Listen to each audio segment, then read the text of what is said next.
Evening, everyone. Hello. Welcome. One brief moment.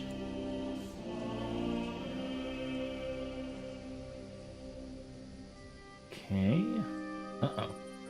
Buffering, am I? Okay, good.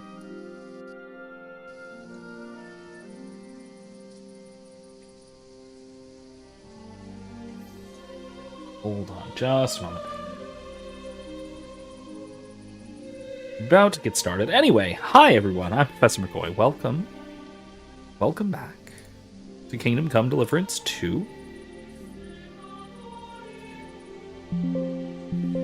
Sorry, turning up my headphone volume a little bit. There we go. Alright, excellent. Let's get back into things, shall we?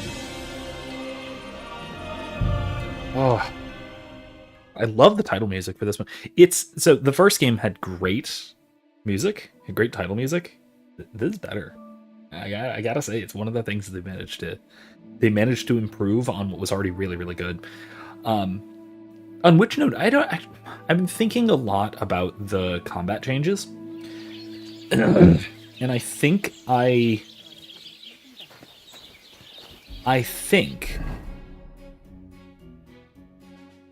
ooh. Oh yeah, this little tune. Okay. I was about to say, I think I actually like this combat system better with the 3 directions and stabs, so basically 4 directional, rather than the 5 from the old one. Hi Grace, I'm doing quite well, thanks. I think I like the changes to the combat system. I think. Ooh, wait, hold on. I get slashing damage increase. Okay. Piercing damage increased. Okay. What's Totentanz?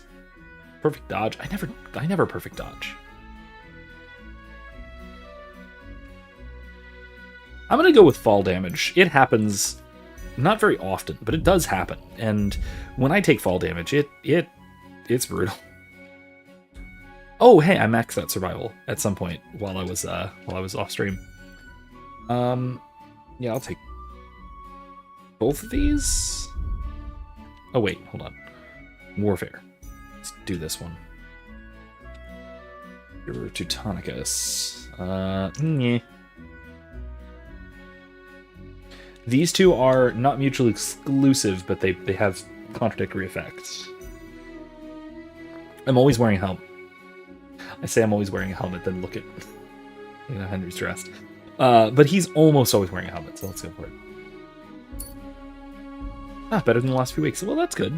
Things are improving then. Good. Very good. I never use heavy weapons. I have literally never used a polearm. I have a very nice polearm. The issue... Okay, so here's the thing. Once I get a better belt, that'll give me 2 extra weapon slots down there. All right, those. I'm probably going to go and have a short sword, and because I actually have just made a really nice short sword, one-handed sword. And then also the other slot is going to be the Brunswick's poleaxe. Anyway, that's the thing. It's coming. Do I still have anything to sell? No, I don't think so. No. All right, we are good. That Basilard, by the way, is the sword that I made. Very nice one. All right. Still out of your apartment, but very little timeline update for when I will be back in. Well, it's...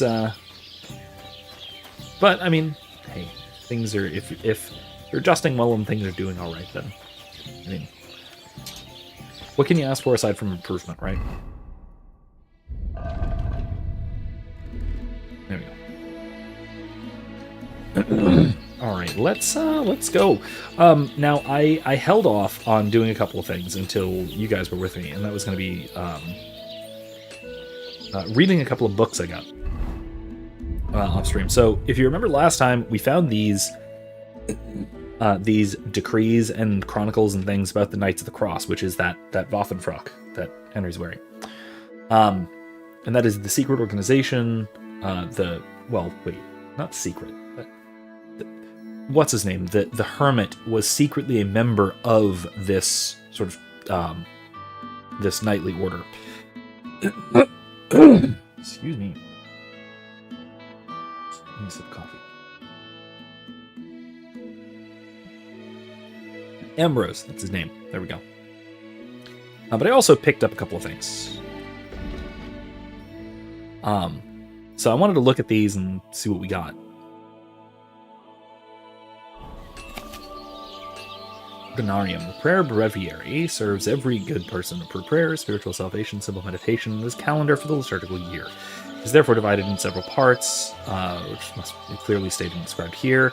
Best to do so by parables, for they are more suitable for such purposes. Hasten then, thou pilgrim, through the desolate land and the green garden, where thou shalt sate thy thirst. Always turn thy steps to the Lord, and open thy heart to mercy and truth. Cool. That's interesting. So I'm familiar with breviary. Obviously, I don't know if obviously, but obvious to me. It's essentially the liturgical cycle of daily prayer.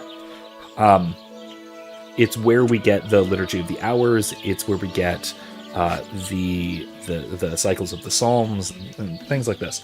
I didn't realize that it was put forward in something like a calendar form, but also in a parable form like this. That's an interesting little lay devotion kind of thing. So the quest for tonight has to do with this Ambrose, this hermit Ambrose fellow. Got to figure out what's going on with him.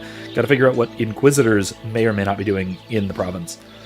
And then eventually we've got to get his sword to reforge, and that'll give us the wedding present. And there is a chance, I don't know, we'll see, that we start the big wedding quest tonight. We'll see. So calendarium. After the introductory teaching, you first enter the Garden of Time to find when and what feast is to be celebrated during the 4 seasons, and what prayers proprium de tempore best belong to it. The shadow of the day is creeping along. Saltarium. For the blossoming orchard of days, thou shalt then enter the antechamber of the Temple of Faith, where thou shalt find the choice of psalms that will fortify thy soul with faith and hope. And that is what they are for. Then a well is already open to you, from which your heart and soul can drink endlessly to attain salvation and eternal life. Here you will find prayers to the patron saints of the Church, to whom you may at any time turn for intercession and thereby obtain considerable help. Interesting. Let's see what else. I also picked up a book on Saint Aldebert. The Martyrdom of Saint Aldebert.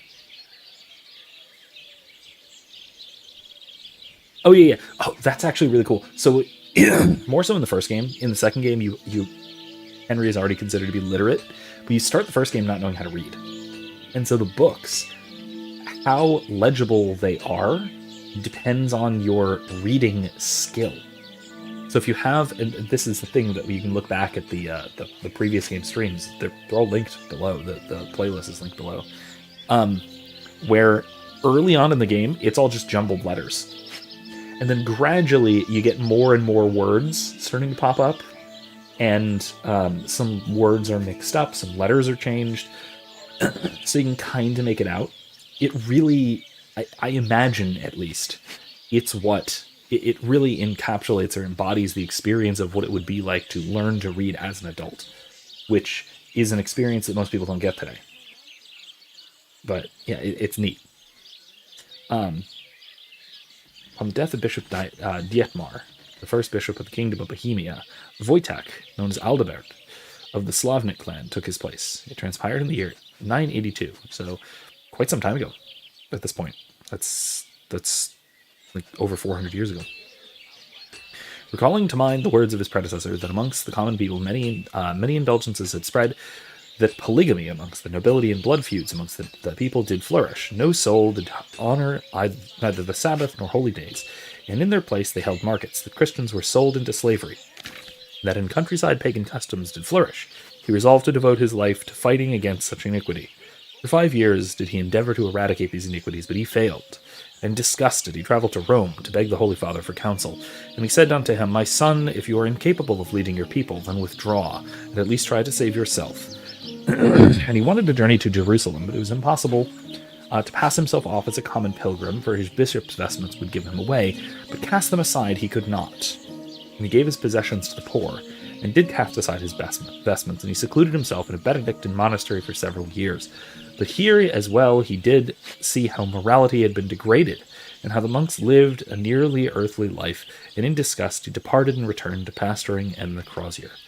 So, that's interesting. 10th century, huh? I actually don't... I mean, maybe it's a regional thing, but I know that there isn't much of a... There's no real historical reputation that I'm aware of. Then again, I focus more on Western Europe, historically speaking. But there's no reputation I know of for a moral degradation of monastic life in the 10th century, at least. I mean, there were certainly issues mostly deriving from political chaos and disunion.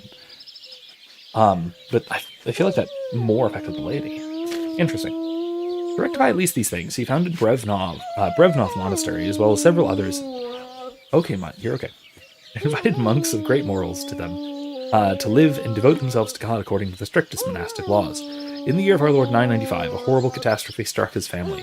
Every last man and child was murdered at the fortified town of Libiche. Libiche? I'm going to go with Libiche. Whence only Aldebert escaped, perhaps because he was not there, or perhaps no soul dared lay a hand upon a bishop. People evil of tongue claim that it was the Primislint clan that did commit this massacre to solidify their power in Bohemia. Others say that it was Aldebert himself who was responsible, for he offered an adulterous wife, who according to custom should have been killed, asylum in his church, and thus the disgraced clan of the husband wanted vengeance. But not finding him at Leviche, they killed his family instead. Sorrowed and disgusted, Aldebert was once again retired from his affairs, and set off as a missionary to the north, to the land of the pagan Prussians. There he desired to spread the Christian faith and to fight against the pagans' idolatry. Pagans in Prussia in the 10th century. I suppose there were some. This was around the time of Charlemagne.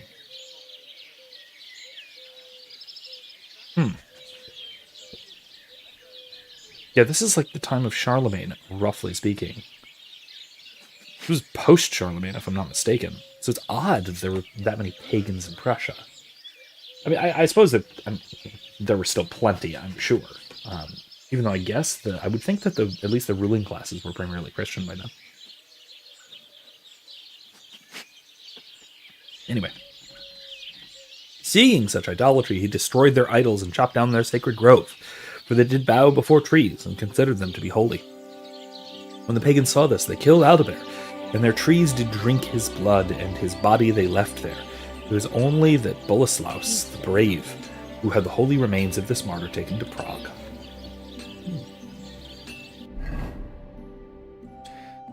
Yeah, Grace says, so in the first game, it's like you learn to speak fully by ear, rather than ear and writing, and sight learning words, so you know what words sound like, but not how they're spelled when you look at the books. Yeah, it's something like that.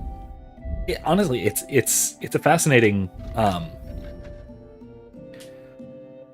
possibility that's like largely absent from the modern Western world of being illiterate and then learning to read as an adult is just, well, I would say it's uncommon, shockingly uncommon. It's extremely uncommon, but also, I kind of hate to say it, but a lot of people today, a lot of even adults today are, in a lot of cases, functionally illiterate. But that's different from being illiterate, right? So, and this is a terrible situation that we find ourselves in today in the modern world. That lots and lots of adults, primarily products of public schooling,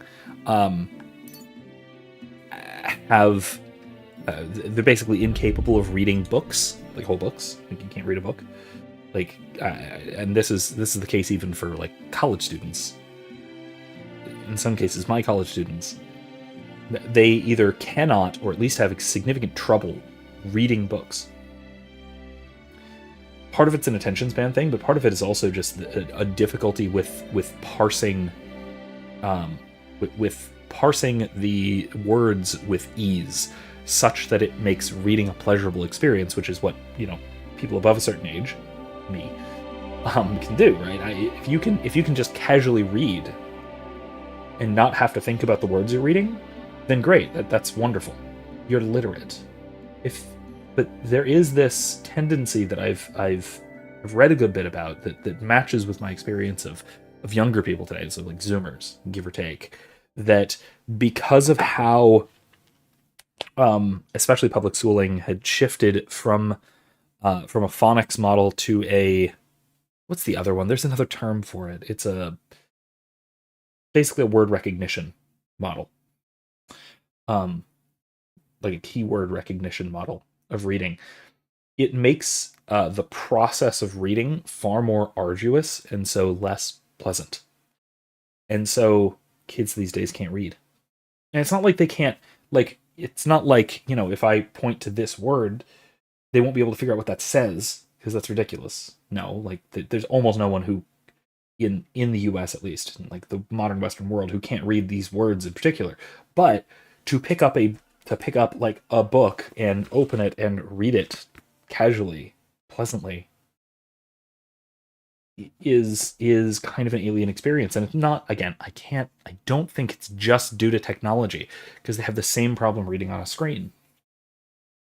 I really think that it is a largely an issue with how we, meaning kids these days, have learned to read, and it's really unfortunate. That is actually as bad as I think it is, then that's potentially disastrous for our society.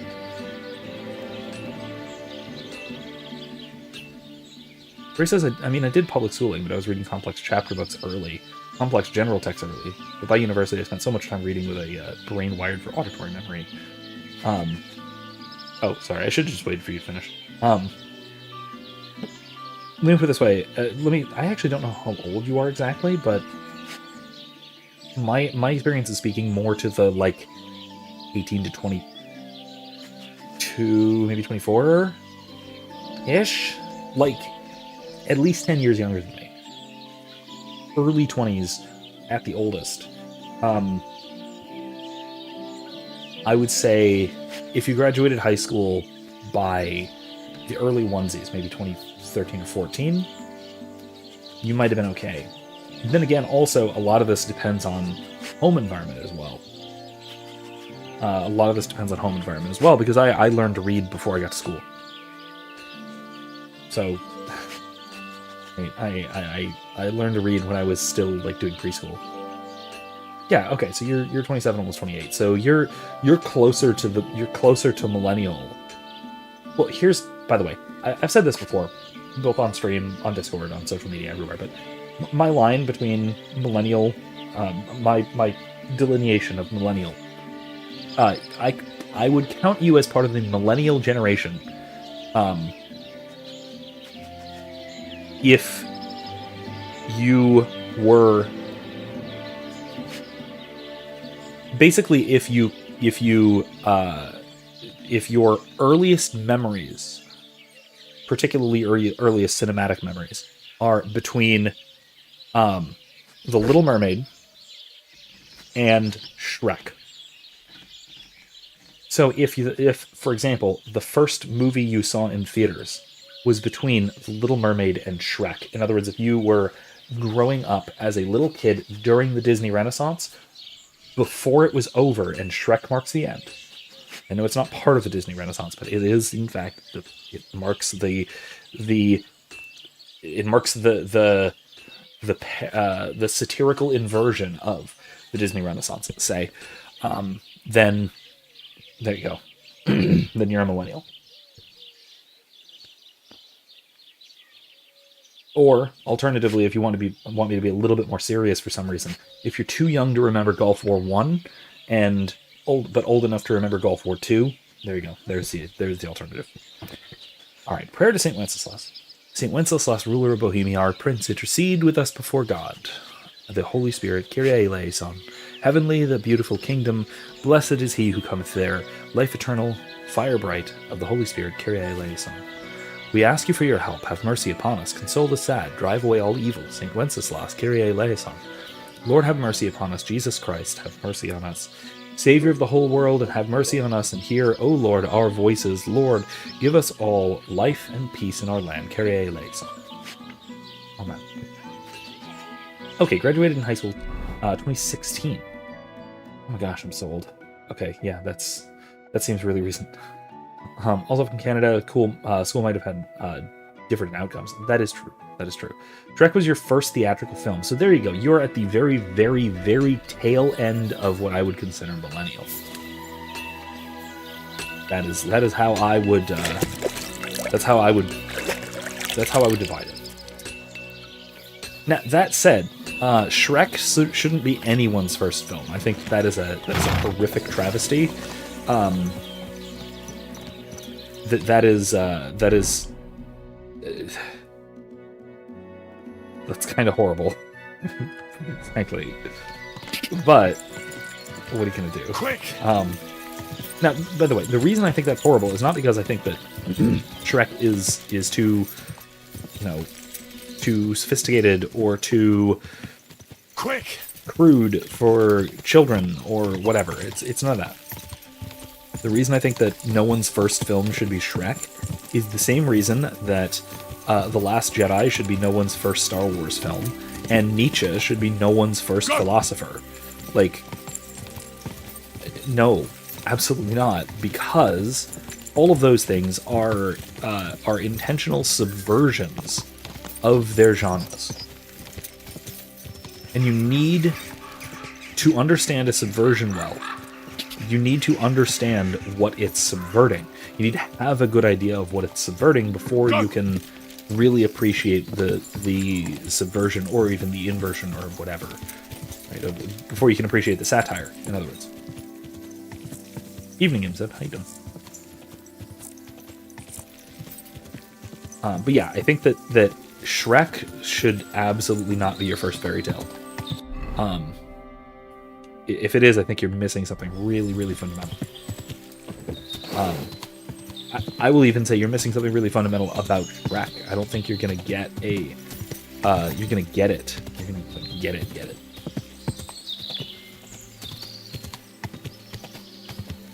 Okay, I really hope I'm going the right way here. There is a way down. Yeah, there is. Look at that.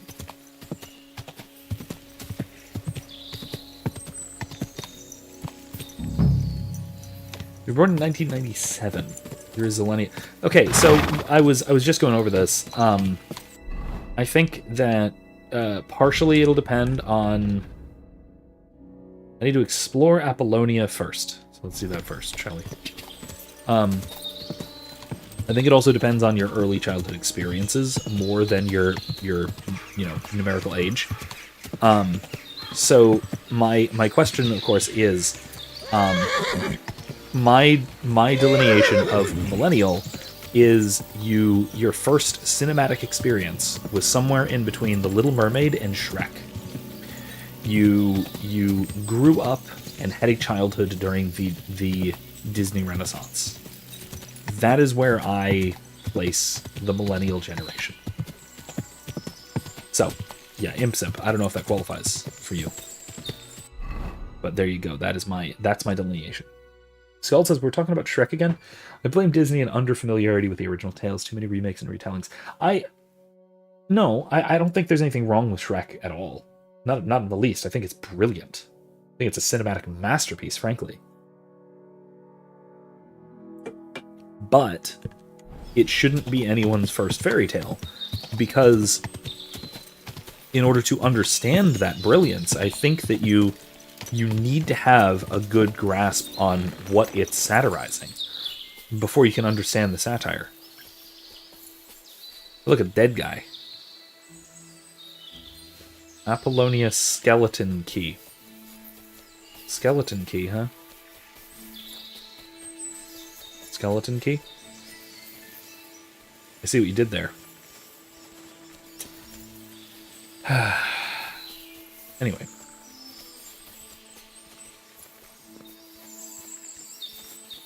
What's with this? What is with this? Can I get in there? I guess not. Your first film was a Muppet 3D. Huh. A horse? What's it doing here in the woods? I should take a closer look. Yeah, so kids should know Three Blind Mice and all of the fairy tales that Shrek is making fun of before they know Shrek. And honestly, I think that to really get Shrek, you also need to be familiar not just with the original fairy tales, but with Disney's versions of them. Because Shrek is absolutely lampooning the Disney fairy tale more than just fairy tales in general. It does a spectacular job of it as well. Utterly brilliant piece of satire. Like, I've used as an example before as well. Oh, I've already alluded this. I've used Star Wars Knights of the Old Republic 2, right? KOTOR 2, which I played on the stream. I played on stream here. Is a phenomenal game, but it's absolutely a satire, I guess. Satire isn't quite right. It's an inversion story. It's a subversive kind of a Star Wars story. A beautiful horse. Black as charcoal. The herd boy wasn't lying. And you don't smell of brimstone. You're just an ordinary horse. Someone really did come to see the hermit. But it wasn't the devil. Vranek. More courageous, but everything else, Pebbles, is far, far better.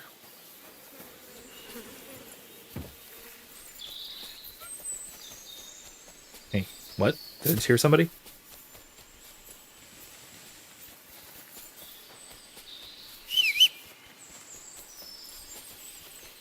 Thought I just heard somebody. Guess not. Oh well.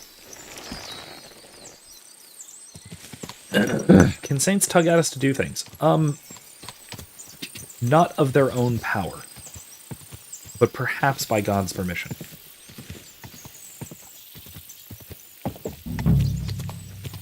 Hey, who are you?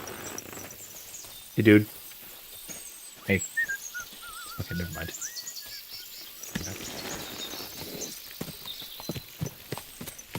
Ray says, I didn't get Duloc until I'd been to Disney World later in childhood. I'm a lover of the original two Milans.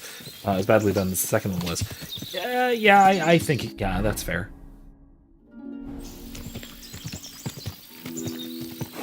That's certainly fair. I mean, fair to call it badly done. I won't say I dislike it either. It's a well. Where's the hermit's house? I thought I had a marker for it, but whatever.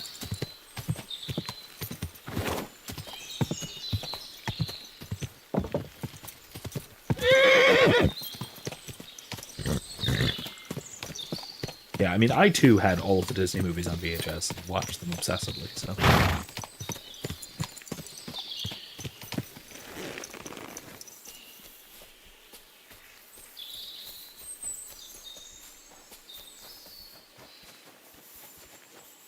This is the way through, right? Here we go. It's Ignatius. No, just a regular old non-cursed sheep. The latrine? Okay, is that? Oh, hey, Mutt. Good boy. Let me catch up with the chat real quick.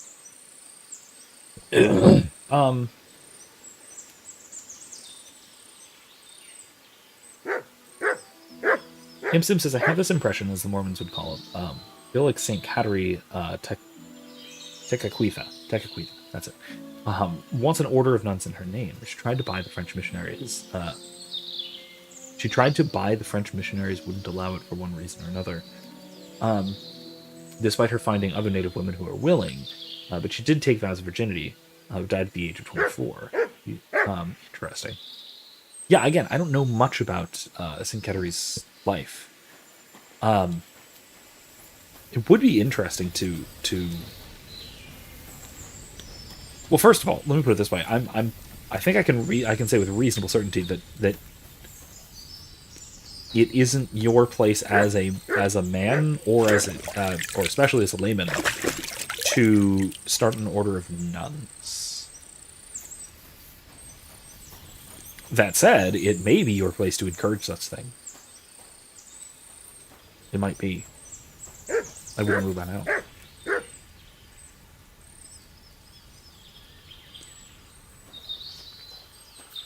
Okay. What? I'm in a private... Can I talk to him, though? Hey there. Hey, come here. Get out before you come to a bad end! Haven't you got anything better to do? Clear off before I lose my patience! Can we talk? What do you want here? I want to talk. Okay, raising a daughter is meant to enter the religious life. Yeah, perhaps. Perhaps. And that's a good way to approach that part of the religious life. Certainly.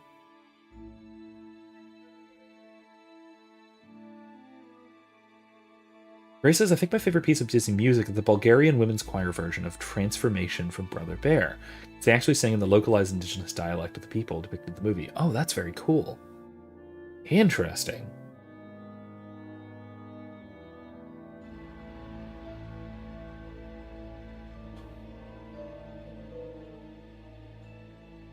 Okay, the Hermit. You said that Ambrose the Hermit recently sold his soul to the devil. But to find out if there's any truth behind this stories and go see him. It could get me his broken sword. Yeah, yeah, yeah. So, now what?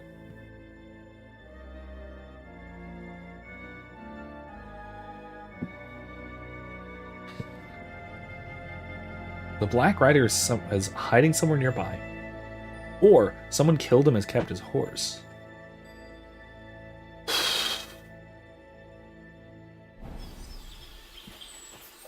Black Rider is hiding somewhere nearby. It's not the Hermit, is it? Hi, sheep.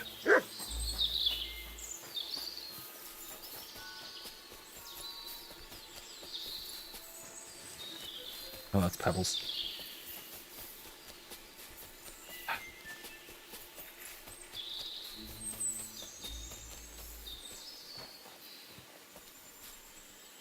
Hey, Mutt. Help me out here. Hey. Here, Mutt. Oh. Search. Never mind. Thought maybe I could give him the cloak. Wait, do I still have it? Yeah, the Crusader cloak, but no, I guess not. Oh yeah, Phil Collins soundtracks from Tarzan and Brother Bear, also very good. Yeah.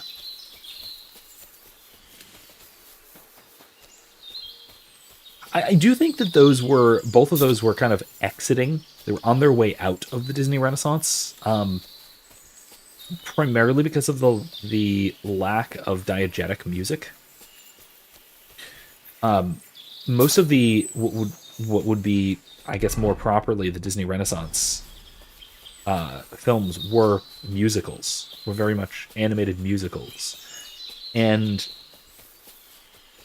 there is something all the more whimsical about a musical than there would be about a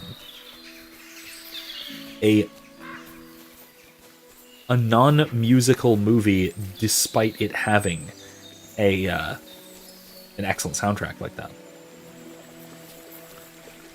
Oh, what's this? Oh, it's just a drinky. It's a beer. That doesn't help me. It's not a well, it's a spring.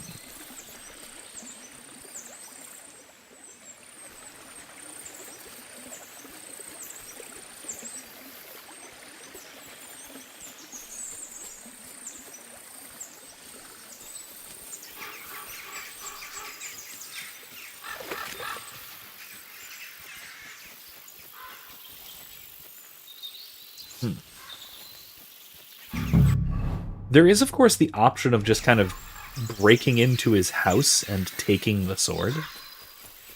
But that's not how I want to handle this, like, at all. I'm super curious to find out more about this. Because there is what was taken to what everyone seems to be taking to be a haunting, involving a devil. The possibility of this hermit having Congress with said devil. And then also the strange possibility of inquisitors, which is thrilling. There's a thrilling possibility right there.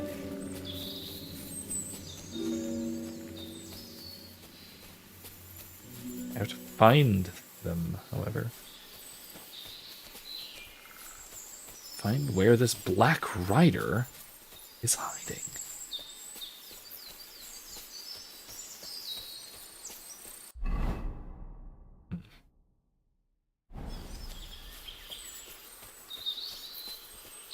Brother Bear was released in 2003.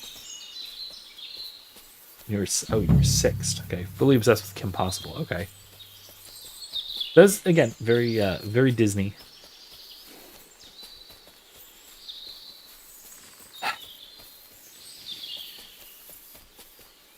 Yeah, but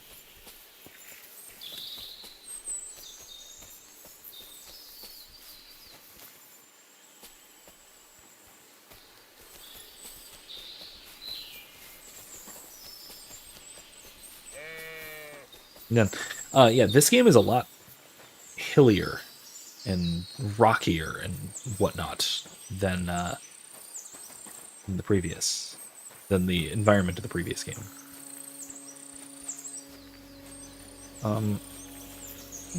Will dropping down there kill me? It won't kill me. Ooh, that was interesting.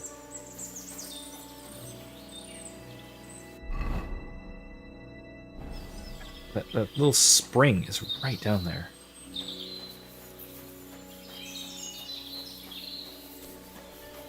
Here's the hermit's hut.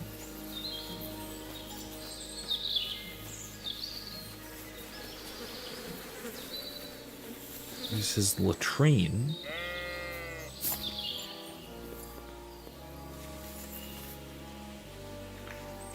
Can't get through there.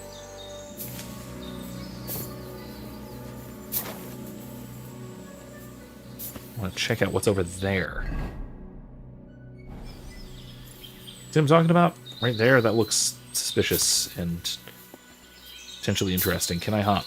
Can I get over this? Is it going to let me? Not going to let me, is it? That's weird. Alright, I'll just go around. Whatever. It's fine.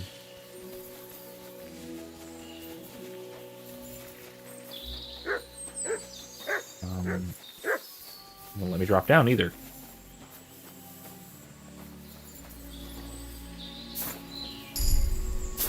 How did I reach main level 21? How did that just happen? Okay. That seems silly. Is it just vitality experience or what?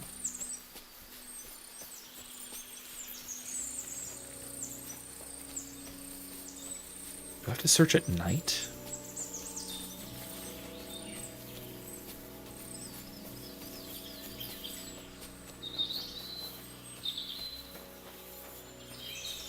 I'm gonna search at night. That'd be kind of a pain searching around here at night.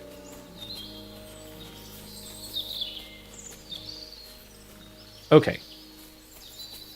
Much. There you are.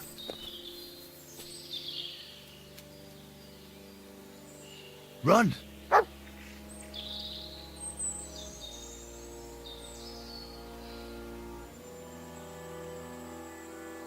Search. Go ahead. Search me stuff. Ooh, I'm dropping some frames. Somebody yell at me if it's getting pretty bad. What'd you find, buddy?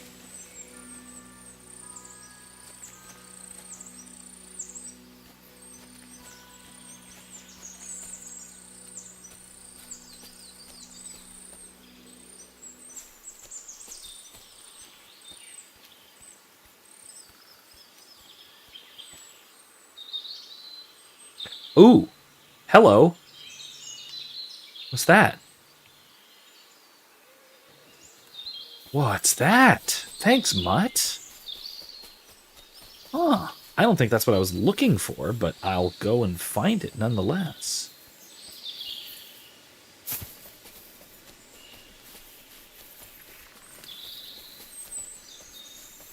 Oh, have I already gotten that? Maybe. I think. Not sure. Let's see. Okay, yeah, I think I have, but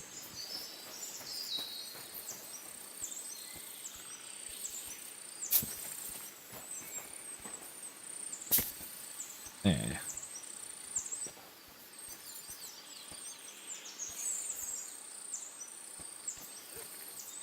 Huh.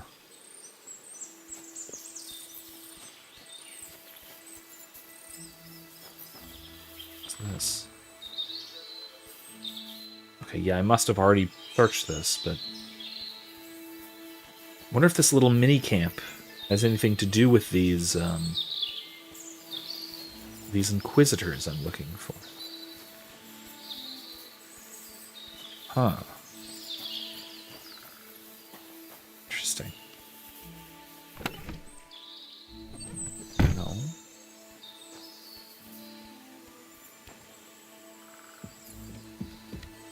Ah, MSIP, good question. So what was my reaction to the Pontiff passing? More than anything, that I was...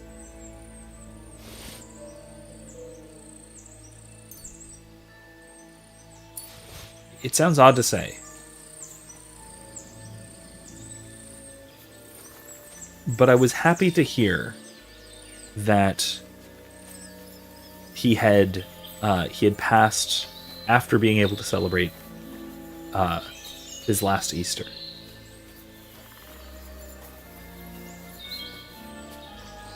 That because I think one of the first things I saw about it was that he held on long enough for Easter.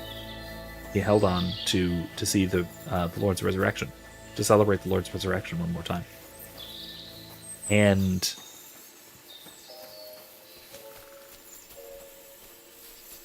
there's a kind of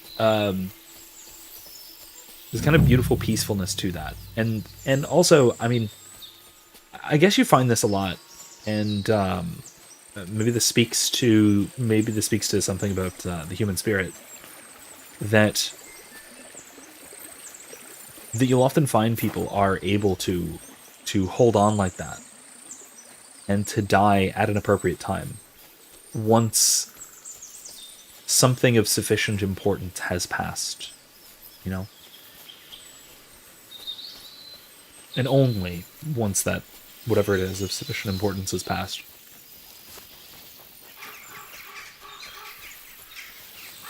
That I suppose there is at least some degree of voluntariness left with respect to death, to letting go, at least.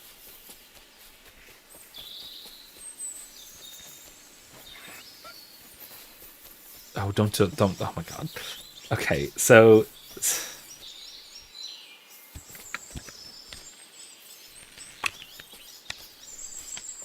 Himsimp is bringing up what I assume can only be a joke. An unbalanced die? I'll take it. Says he met with JD Vance and died a few hours later, which has led to memes that somehow JD Vance had something to do with his passing. Yeah, there are people who I think genuinely believe that he had something to do with it, like causally, which is just hilariously stupid.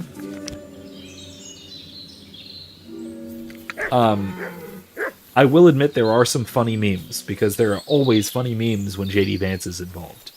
The best one I found was the last thing his Holy Father ever saw, and it was the ridiculous JD Vance face edit meme. It's like, yeah, okay, it's funny. It's funny. It's silly and wrong, but it's funny. But no, I don't actually take that seriously.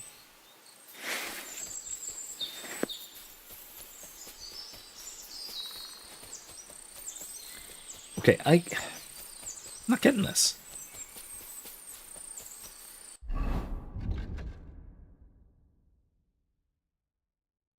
Imsip says, I began a novena for the repose of his soul. Does a novena include specific prayers or simply saying a rosary for 9 days?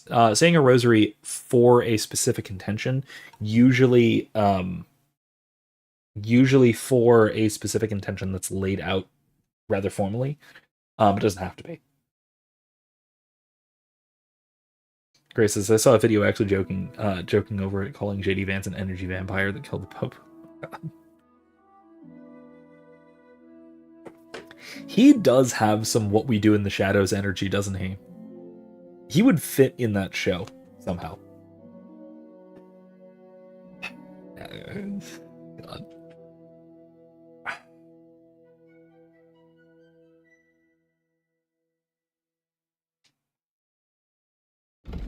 Yeah, no.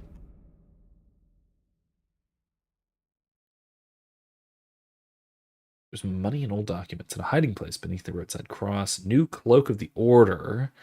Must have been hidden there by the mysterious rider. He'd be digging there. What he took is anyone's guess, though. His horse is still in Apollonia, so the stranger hasn't left yet, unless he's dead, of course. Maybe he was threatening to kill the hermit. Could have already killed him. Did he replace the hermit? Okay, I have a thought. I need to go back to the hermitage. I need to search around the grounds of his hermitage and see if there's a shallow grave nearby.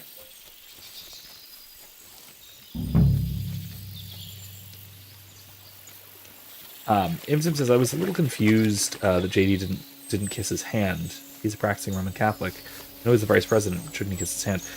Yes, typically. That said, I know they were kind of squabbling for political reasons. There was some squabbling going on there. So that could just be it, that there was tension between the two.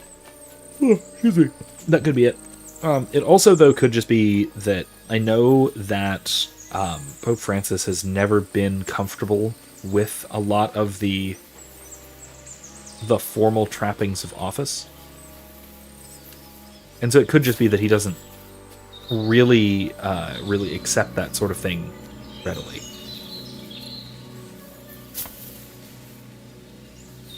Shut up about the private area. I'm snooping. Let me snoop.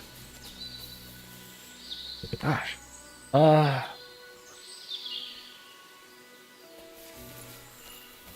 No, Grace. He's as far as I know, JD Vance is just a regular old Catholic. He's relatively conservative and traditionalist, but as far as I know, he is a Catholic in union with Rome. Okay, do I have to dig through the frickin' latrine? Is that what?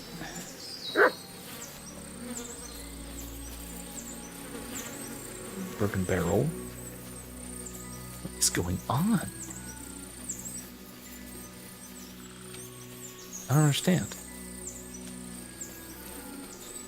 Behind the woodpile might be where I would hide something. If I were very, very sketchy.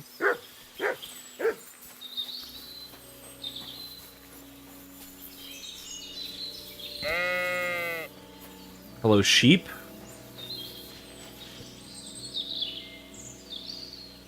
Free!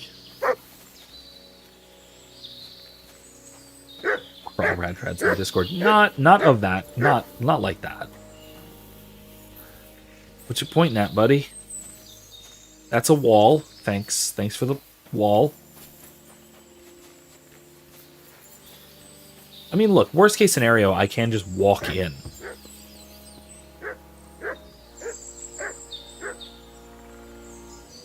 What's he gonna do? I mean, he might attack me, to be fair, but...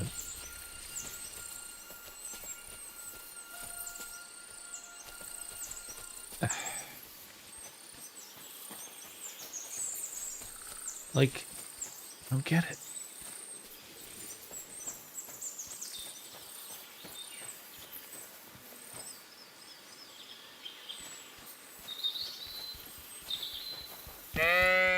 Hi, sheep. I don't get it.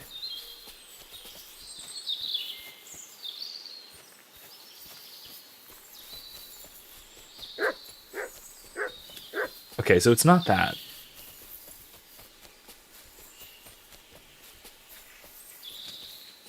It isn't that there's a shallow grave in the hermitage. Don't think so. Maybe there's one nearby? I am beginning to think it's something to do with a grave. Right? Like, that seems like where this is kind of indicating, right?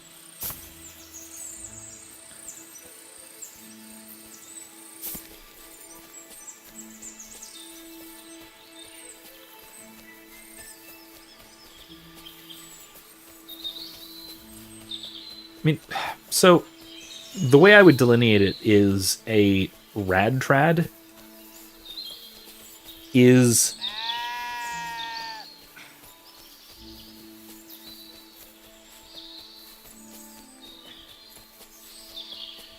I would call someone a rad trad. In a derogatory sense. If they would rather miss their Sunday obligation than go to a super cringy Boomer Novus Ordo Mass. The bushes, they got me. If you would rather miss your Sunday obligation than go to a like hyper cringy Boomer happy clappy, singing guitar mass with a drum kit, say, think of the most annoying mass that you possibly could and consider what if that were the only mass you could get to this Sunday. Would you go or not? If the answer is no, you're a rad trad. If the answer is yes, I think that you're moderate enough. You're fine. Your traddery hasn't become a problem. It's got to be right here, right? This is the only place I can't get to. Oh, no, I made... What? Why are there church bells?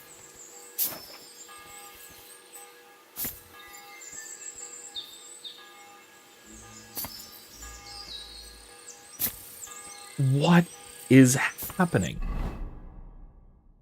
Okay.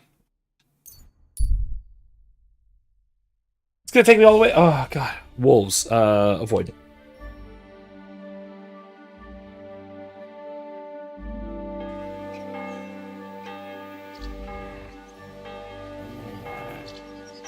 Oh. The wolves are coming from the castle. Or the... Okay.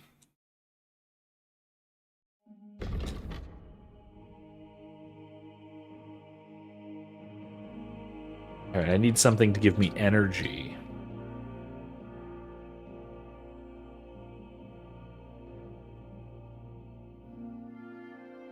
Cockerel.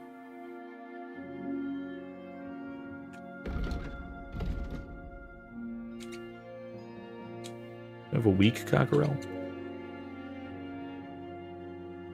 No.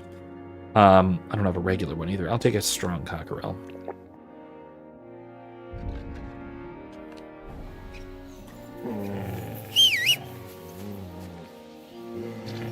Mutt, will you chill?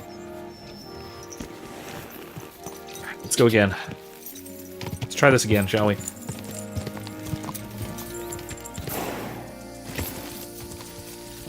Hey, what are you doing? No, you're just a hunter. Okay. Huntsman, whatever.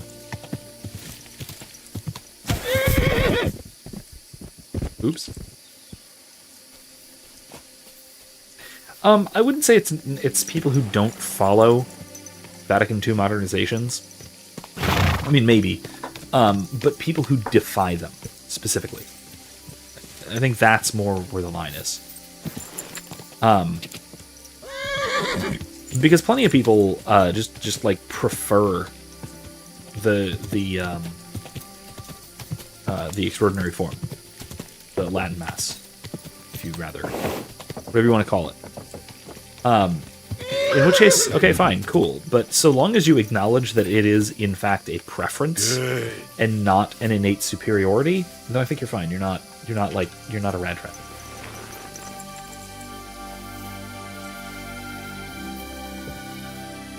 What's going on? Where? Okay, this isn't just some guy's hut. There's a lot of bugs. You hear those bugs? It's weird. For Bohemia.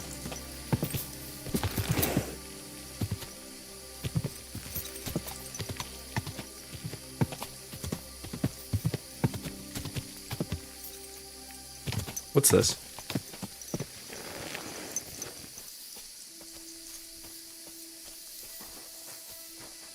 That's not it. Okay, never mind.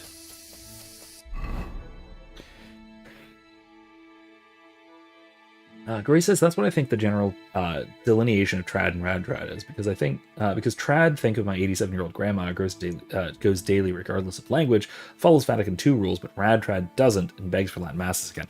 I mean, I think you can prefer Latin masses and not be a rad trad, so long as you, like I said, so long as you acknowledge that it's a preference, right? And I don't know that I do prefer the Latin mass.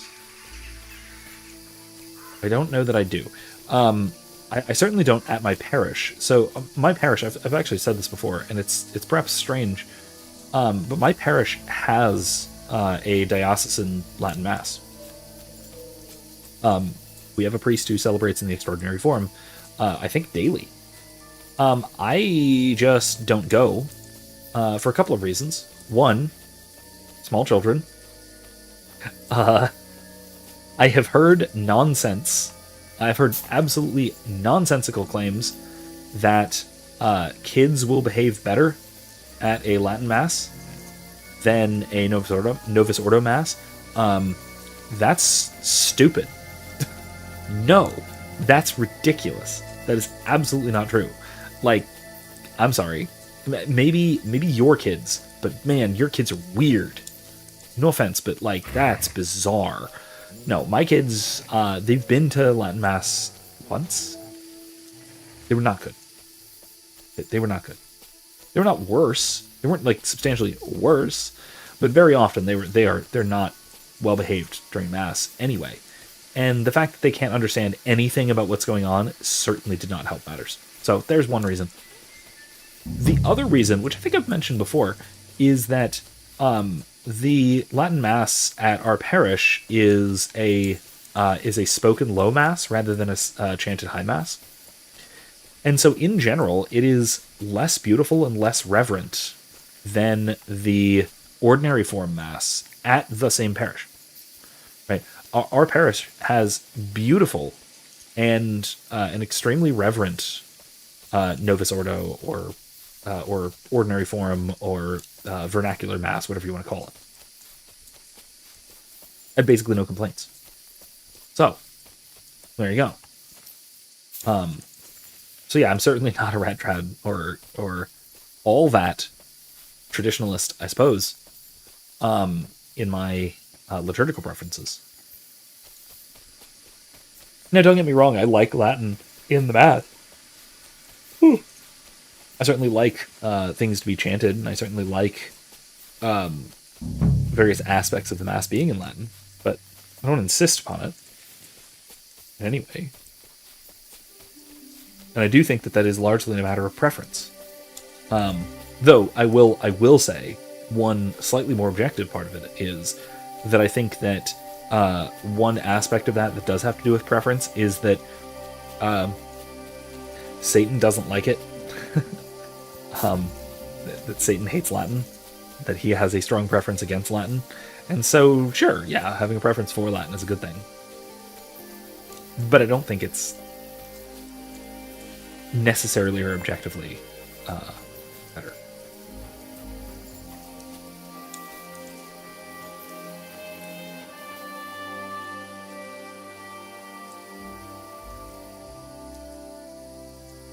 I mean, yeah, Grace, it's certainly something to experience, whether you understand Latin or not. I mean, I think it helps to. A lot of people say it doesn't matter, and that yeah, you might as well not understand it because it's not about you understanding it. Like the Novus Ordo is about you understanding and you know, hearing and knowing what's going on, that sort of thing.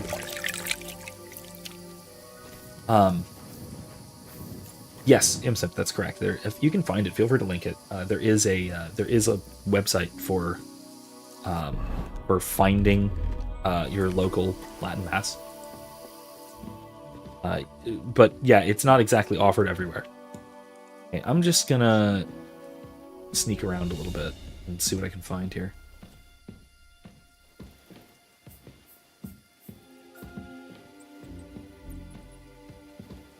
Stairs first. Rats galore.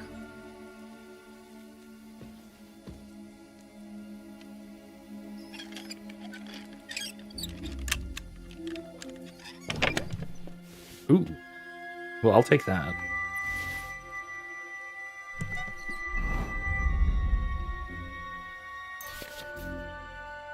Yeah, broadsword? Oh, it's single-handed. Okay, fine. Vassalard is still somehow better than a broadsword? What in the world? Okay. Alright, whatever, fine.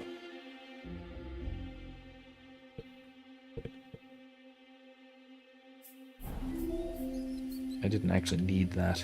What's this? What? Why am I carrying sacks?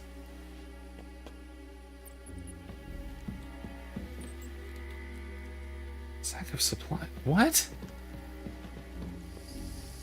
Okay, now I'm confused. But what's going on here?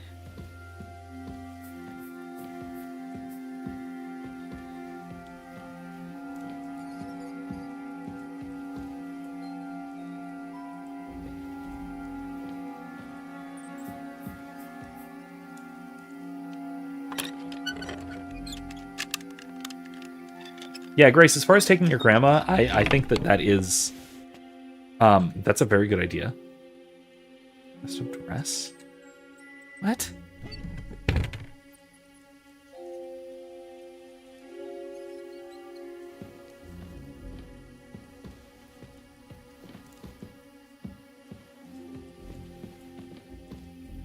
What is going on? This is so weird. Ooh,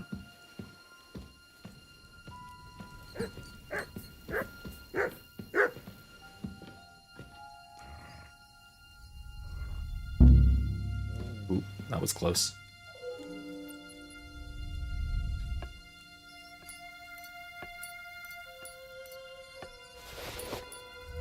What's that? What did I just pick up? Oh, it's a breviary.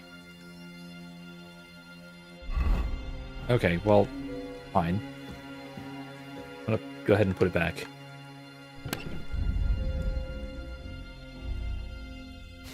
There.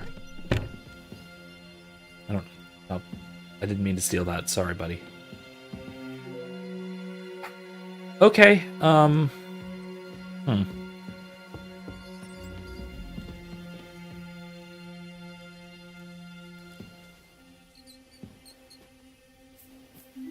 Sacks of supplies.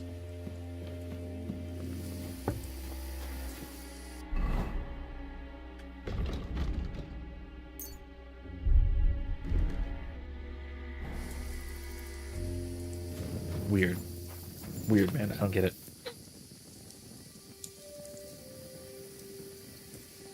Imsim says, I'm creating puzzles for a theoretical survivor horror game set in the fictional convent of the Sisters of St. Catherine. 3 of her relics are hidden within the convent. One puzzle is set in the chapel, where some of the Stations of the Cross are missing. You need to go and find them, place them in the correct order. Clues help you along the way. Okay, cool. Very cool. Oh, by the way, I should mention, given that the Triduum has just passed, our parish also had a live Stations of the Cross that... Oh, I stepped in the poop. That being basically a live reenactment of the Stations of the Cross by some of the youths, I suppose, of the parish. It was very cool.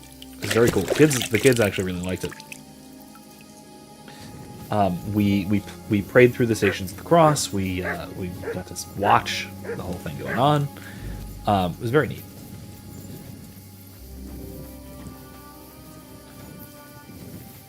But basically, they processed up the aisle of the church, all like in costume and enacting the stages of the cross with one of the kids as Jesus, and it was very cool. It was very, very cool.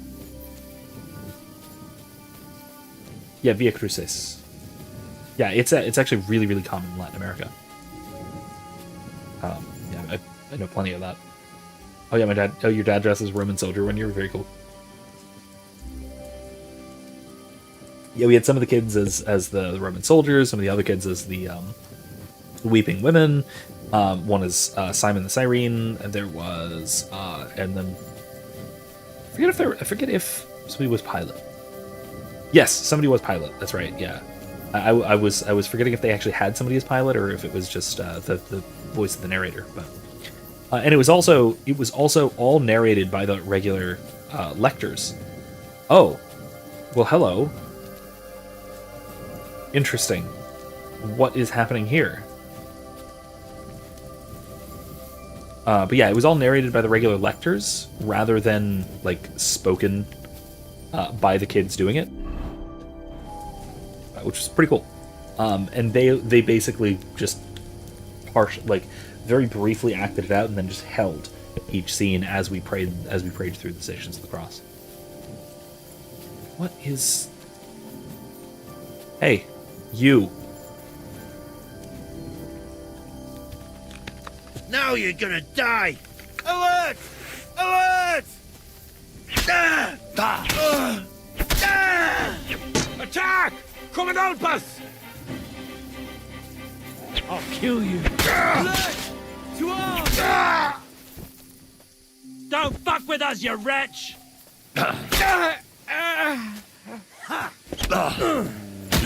Somebody kill that fucking... Oh. You're no match for us, fuck off! All yours. Ted, come on! Let's take him down! What the fuck?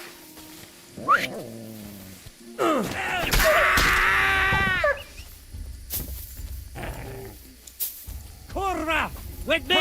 Quick death, you bastard! Alert! To arms! Enough!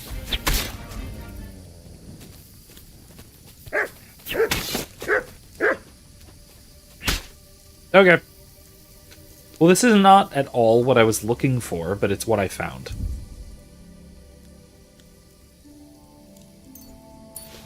Okay. Anyway, that's fascinating.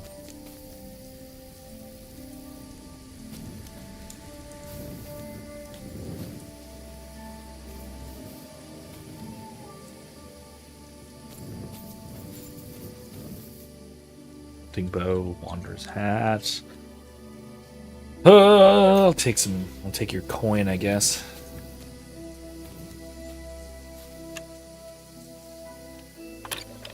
This isn't even like slightly what I was looking for, but I thought it might have been. Silly me. Fried chicken? We got chicken jerky? Eh.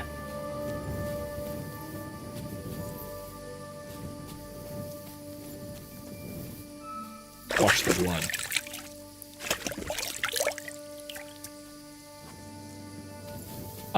Do I think that Jesus went to the cross smiling that the descendants of the Romans would worship him? First of all, I do not think that he went to the cross smiling.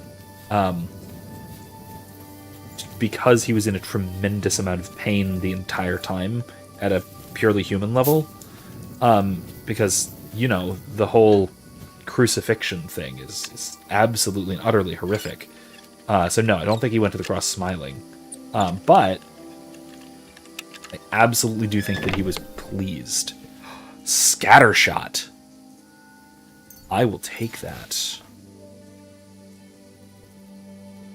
I'll take these two. Jasper, what are these?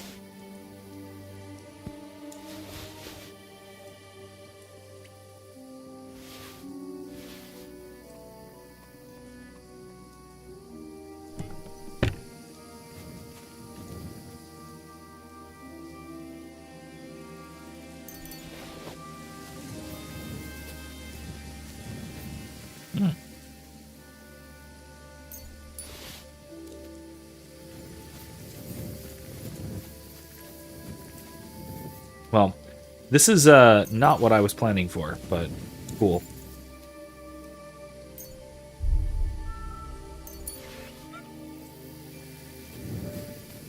What was that?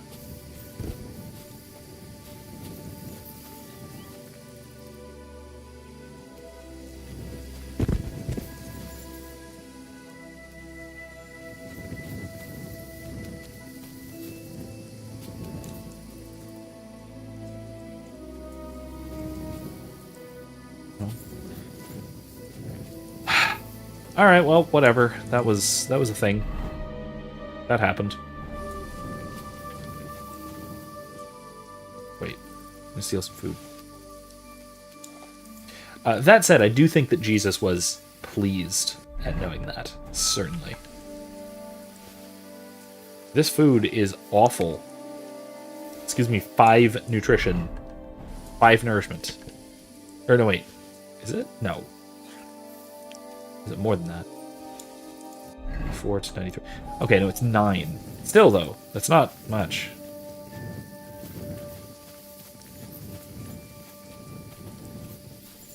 Alright, well, that didn't help me at all. So, alright, that was a waste of time.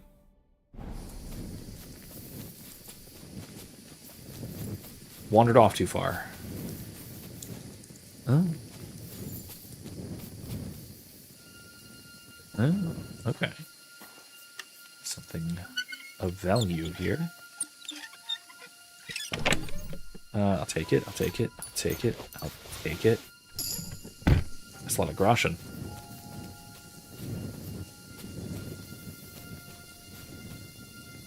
Well, this didn't help me, again, this did not help me at all.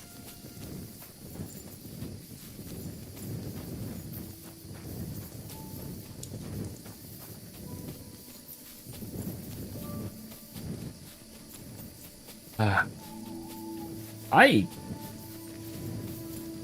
might be having trouble figuring this out. Here's that first camp that I happened across that led me on this goose chase.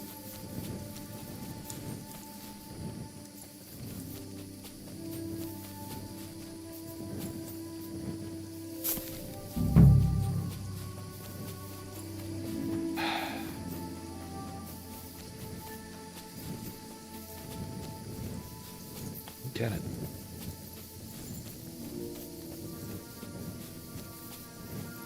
Oh, there's a local university chapel that does it. Okay, those are okay, it's university chapels tend to be, in terms of like how the mass is done, very reverent, very sincere, but also threadbare, I guess you'd call it, maybe.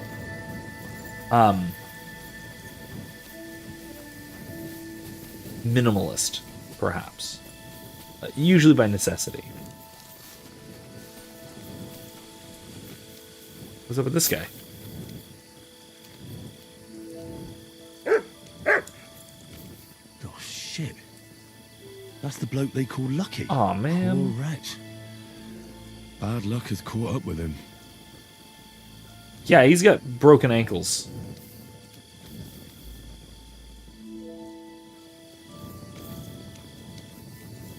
Dang.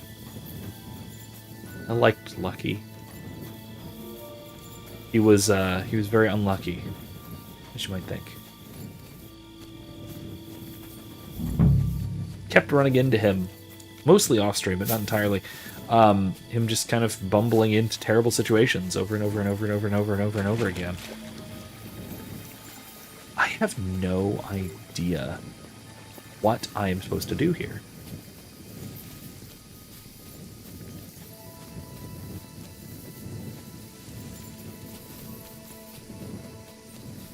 I genuinely am kind of lost.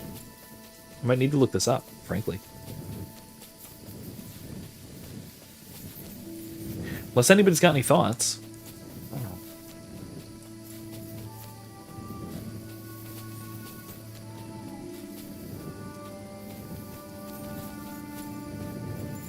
don't know. Actually, I'll mention though, as on the note of Christ going to the cross to be worshipped by his tormentors in very short order. Some of them literally do in their lifetimes. Like, I mean, there's obviously Saint Dismas, the thief on the cross next to him, is crucified next to him. And then of course there's Saint Longinus, the centurion who pierced his side with the spear, who again went on to be baptized, and converted, and become a saint.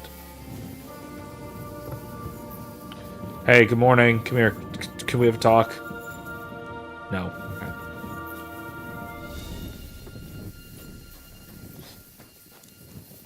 Okay.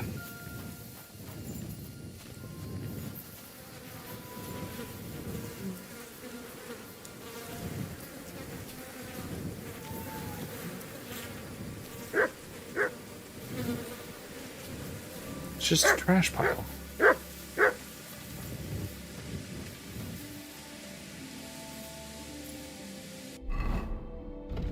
Get it.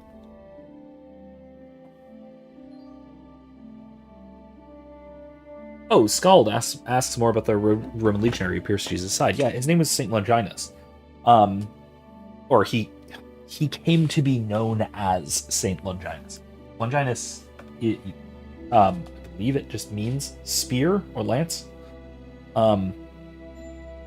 He later converted after seeing Christ's death on the cross, how it was handled, and then how he handled it, how he handled himself essentially, and eventually came to, I think, Peter, to be baptized. I think it was Peter, but I could be wrong. It's a very, very, very early tradition of the church. And this is also why we have the long tradition of the spear of Longinus, which is the traditionally a pilum, it's a Roman spear that was the spear that pierced Christ's side, is a very, very legendary relic that has been, speculated as being found over and over throughout the medieval period, especially.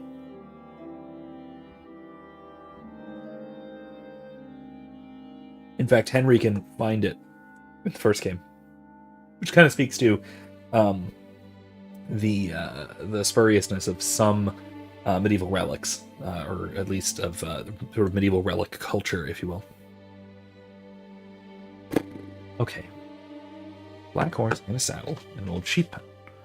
One of two things. Either the Black Rider was still hiding somewhere nearby, or someone killed him and kept his horse. It was no devil.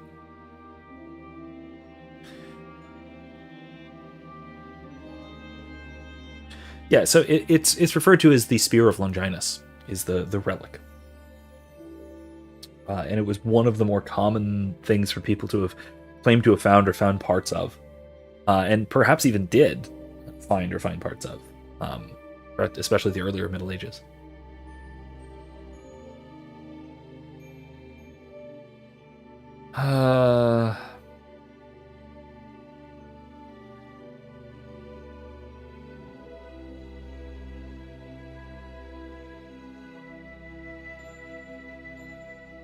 Find out more about the hermit. How? How do I find out more about the hermit? From what? From whom?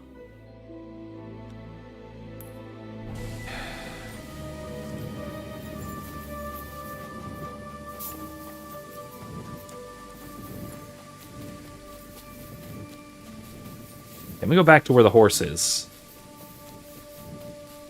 See if there's any leads there, I guess. I think that's where the horse is. My little marker.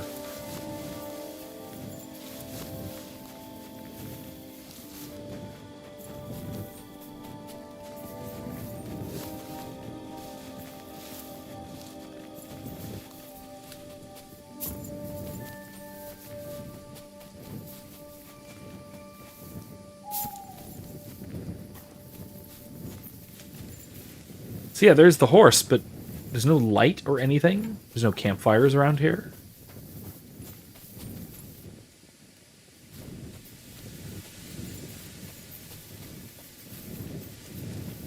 There's a little ridge up here that might help me to see if there maybe is, but I see nothing. Nothing anywhere nearby.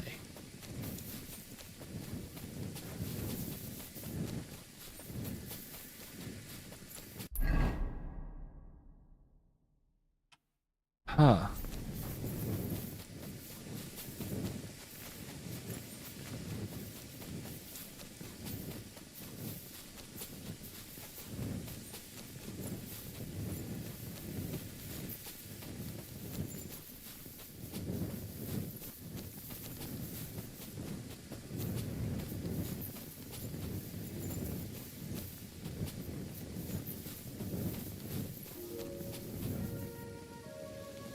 Got the skeleton's key, but I also have no idea what that opens.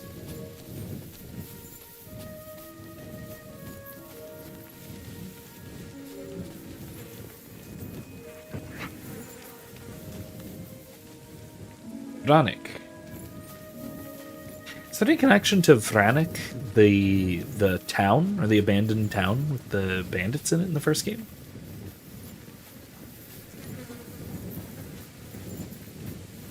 Okay, so there's flies. I hear flies, but that doesn't help me at all.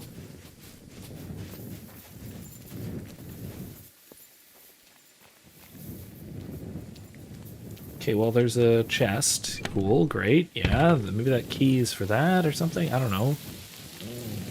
There's a saddle. Examine it. Let me.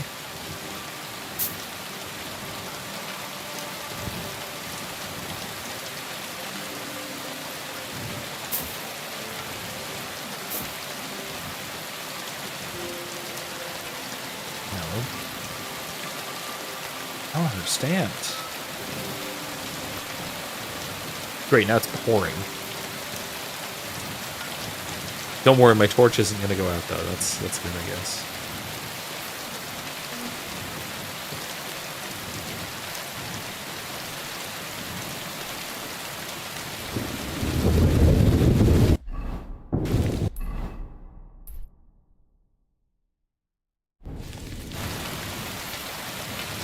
I guess let's head back towards the road. See if we can find anything.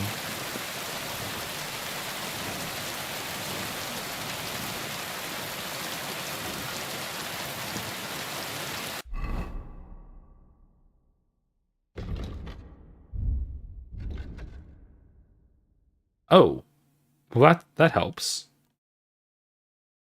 Now I have a better map of Apollonia. I forgot that I could zoom in on this one. I don't know how much that helps, though. It doesn't really. The path that goes up there. There's that one that goes down that way. There's this. Yeah, this goes up. The dick-shaped one is right here, and that's got the little. Or is it that one, or is it the other one that has the cross on it? No, that's this one.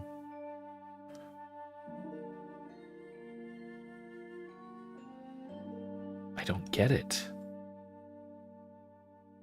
There's more camps. Enemy camps down that way. Doesn't help, though.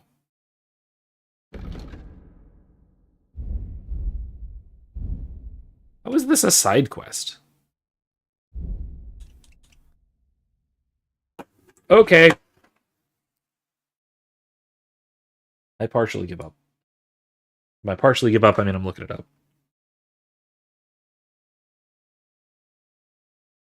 The Hermit.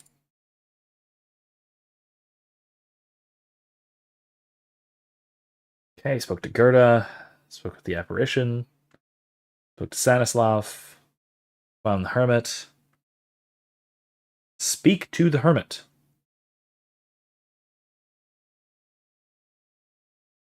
I'm supposed to be able to speak to the Hermit.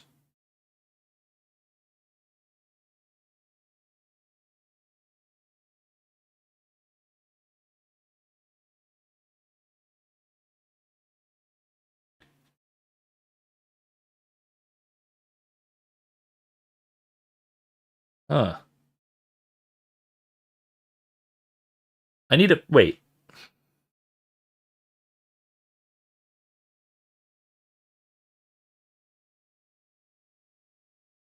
That is Stanislav.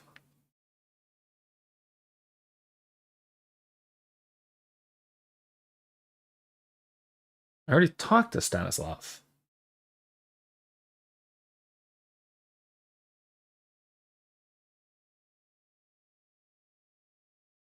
I'm gonna try going back to Stanislav.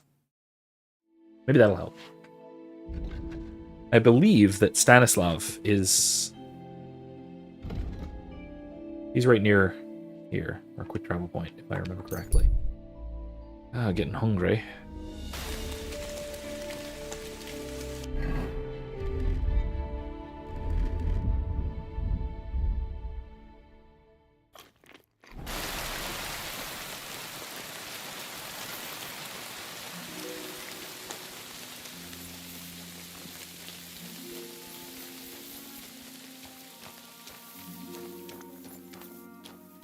You're not allowed here. Oh, sorry. Can I talk to you? In the middle of the night? In the middle of the rain? No. You see? It didn't even hurt. Okay.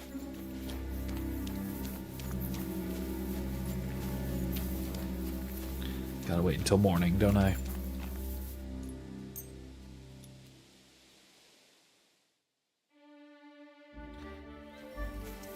Been up all night doing this.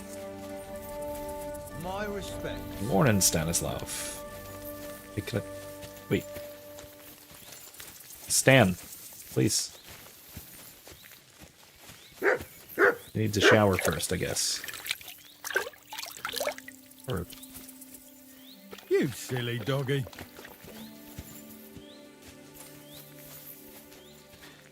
Oh my gosh. Okay. I don't know. It's possible my quest is just utterly glitched. I really hope not.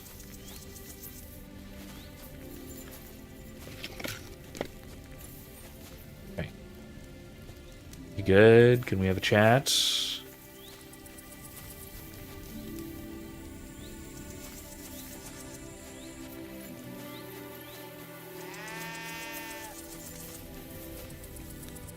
What's going on?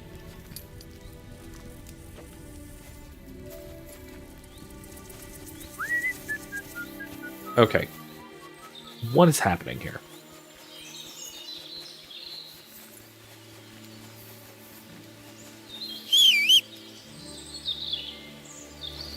I'm gonna go try and talk to the hermit now that it's daytime.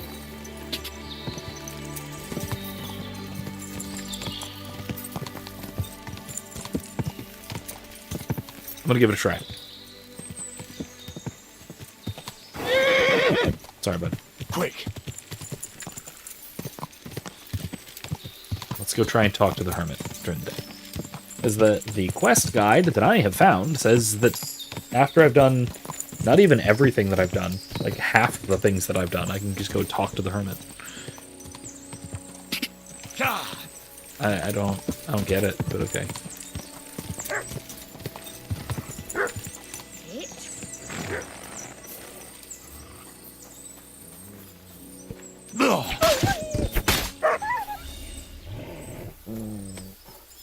Dick. Oh no, you don't.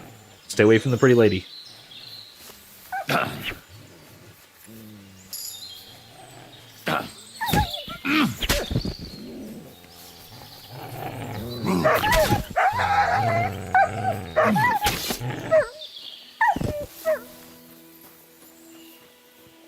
Hello. Sorry about that. Mother of God, that was terrifying. Oh, man. If it wasn't for you, they'd have torn me to pieces. Thank you, lad. No problem. It was nothing, really. The main thing is you're safe and sound. God, I'm covered in Nothing, blood. you say? No, no. I have to repay you for your bravery. Here, for you, so that you don't forget me.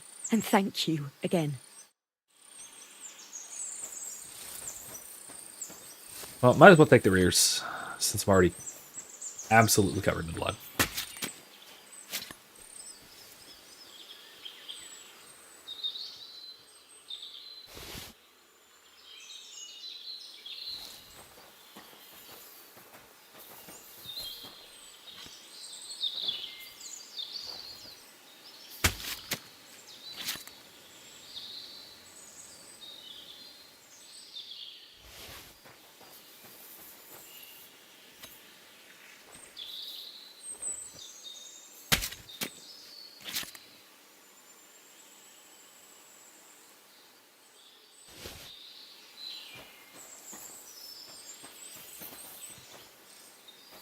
Broken down wagon. Pretty old one though, it seems.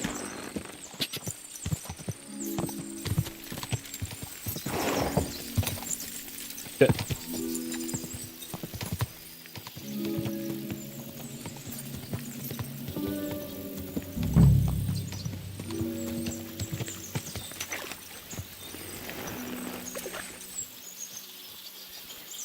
All right. Let's go and see if we can talk to the hermit now. See if he'll actually talk to us. Have my doubts.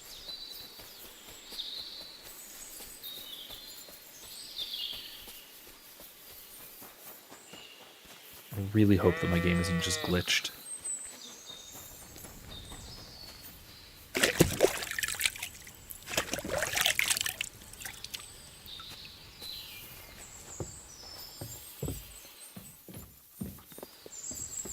Okay, no.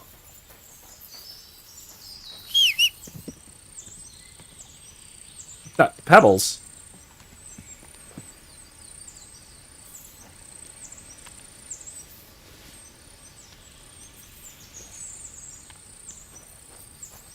Throw some rocks.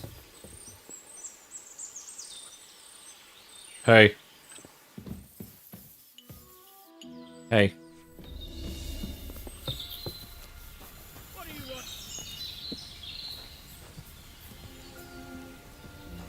My God, that looks like a bloody expensive horse. Yes. Yes, it is. Can we talk now that you're outside and not chasing me or anything? No. Hey, can we... Excuse me.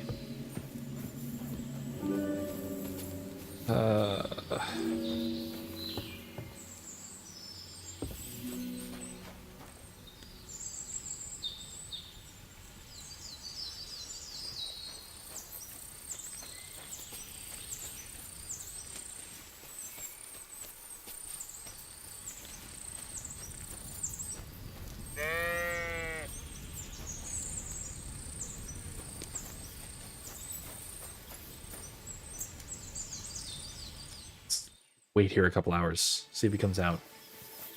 He's not gonna, is he?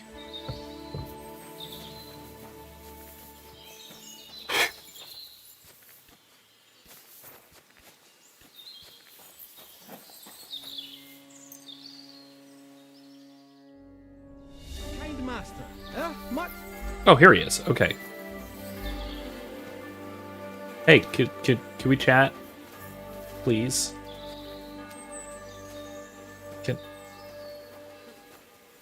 Did it just...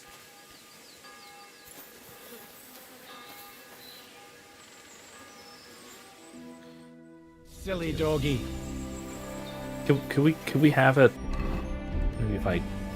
Not dressed in armor?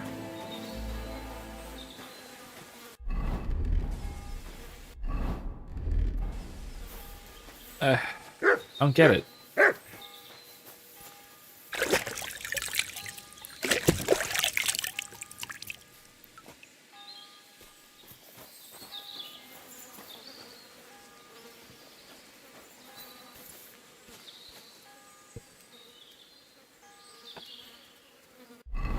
Okay.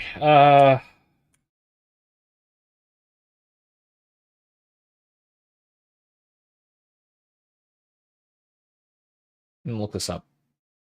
Everyone won't talk to me.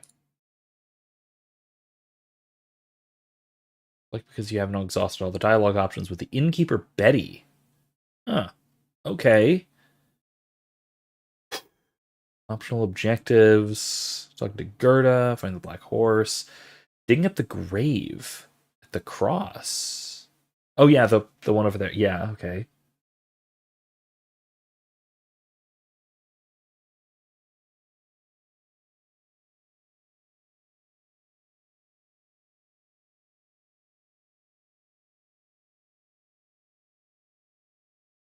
Okay. Alright. Let me go back to Betty. Sneak upstairs and steal the diary, is what Reddit says. I'm gonna try the innkeeper. I'm gonna go back there. Oh wait, hold on. Where's Pebbles? Pebbles is in the hermitage for some reason. I'm gonna go back to talk to Betty. Haven't you got anything better to do? No, not really. Sorry, I'm leaving. Just going. Yeah, Henry's also feeling quite tired. Need to have a nice sleep. And a nice snack.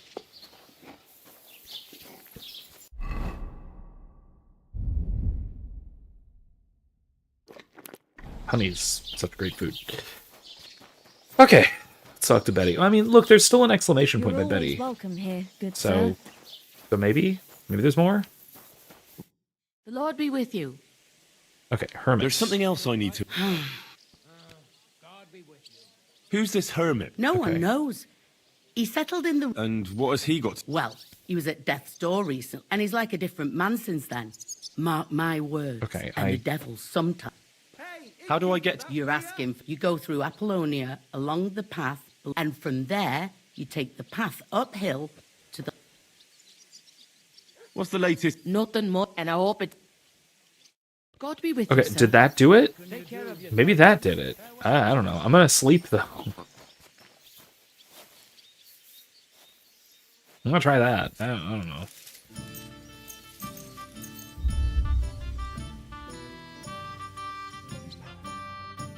Let's just do a nice 12-hour nap.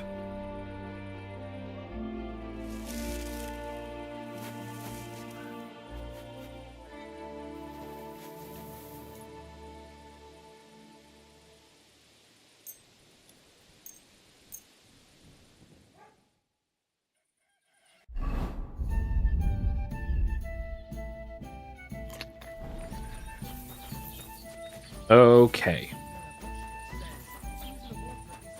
Back to Apollonia.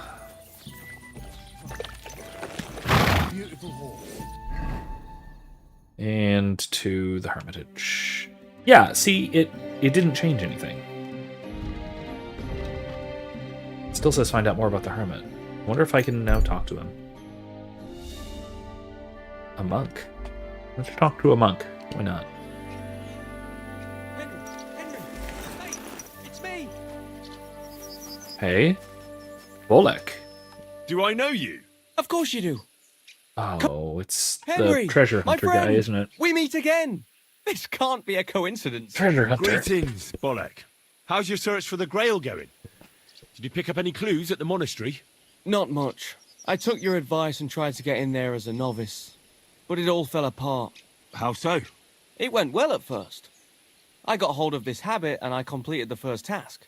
Getting rid of my possessions, hand them out to the poor and all that. That was easy. But then came the hard part. I sort of lied to them about being able to read and write, and then they wanted me to prove it. Well, to cut a long story short, I didn't have a chance to mention the Grail before the guards chased me to the city gate. They said I'd desecrated hallowed ground. Yeah, pretty much. I told you have to be able to do that. Monks spend their days copying manuscripts. Actually, the only reason they'll let you in is if you can churn out copies of books. I know. I was hoping that wouldn't come up until later, after I got the lie of the land. Well, what can you do, eh? Possessions are only a burden anyway. At least you can start with a clean slate. That's true. I didn't have much of anything anyway, so it's no great loss. It's just, I had a locket. I'm a little sorry to lose that. Was it expensive? Gold? I don't think it was expensive, but it was given to me by my wife. When she finds out I'd lost it, she'll take a broom to me. And how long have you been away from your family? Well, it must have been 5 years, I think. My Rosalie must really Why? be looking forward to seeing me by now. Look, This are is you Conrad sure she's Werner. still waiting for you? 5 years is quite a while, isn't it? Of course I am. I made sure not to leave her alone, so she wouldn't feel sad. We have a child, and my brother lives next door. He promised he'd look in on her from time to time, so I don't have to worry on that score. When I come back with the Grail, she'll be waiting for me with open arms. This is Conrad Right. Werner. If you say so. He even looks like So, Conrad Werner. What are you planning? Is your quest at an end? Not yet. I just need a lead. I feel like I'm so close to the Grail I could reach out and grasp it. I might try asking the millers again. Or maybe get a monk so drunk he'll clue me in. We'll see what path the Lord plots for me. Well, good luck to you, my friend. Thanks. And like I promised, if I ever find the Grail, I'll seek you out and we'll drink together to the eternal glory of our Lord. Amen, I suppose.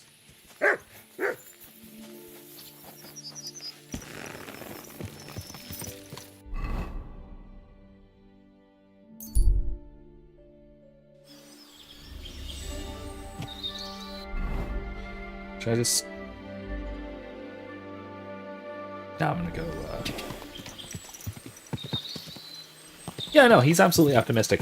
And like I said, he is basically, especially once he had the, once he mentions, you know, the wife at home, who is definitely waiting on him and not cheating on him with his brother or anything.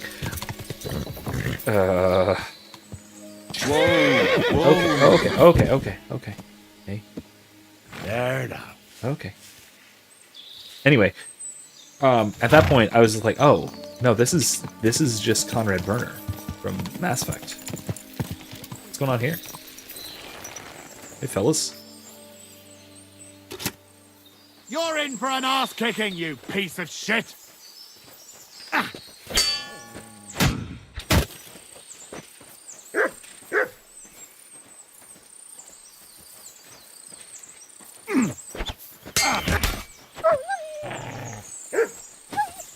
Do it!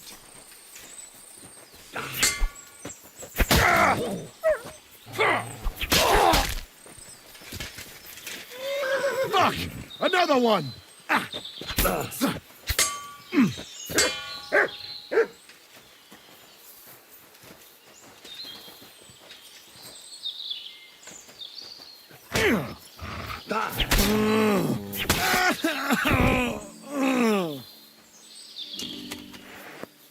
Well, okay then.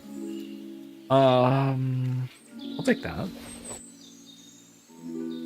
Ooh, they're quite valuable. Pommel, nice. Groschen, I'll take it. Skull cap, I'll take. Legs, I'll take. Walnuts, sure. Groschen, sure. What is this? This looks like a decently valuable mace, too. Heavy mace. Yeah, we're 300 something. Nice. All right.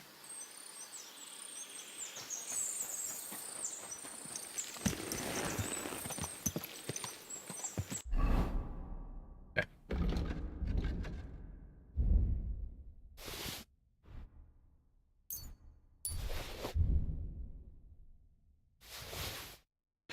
Put all this away.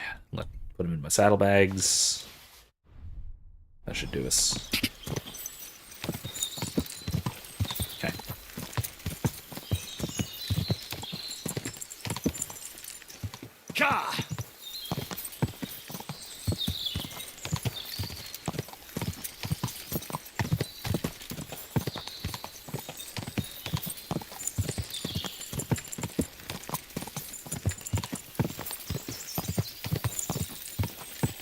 That guy just This came is the place from... the innkeeper was talking about. The hermit lives somewhere up here. That guy just came from the Hermitage. That's very strange. There's nothing else up here. Not really.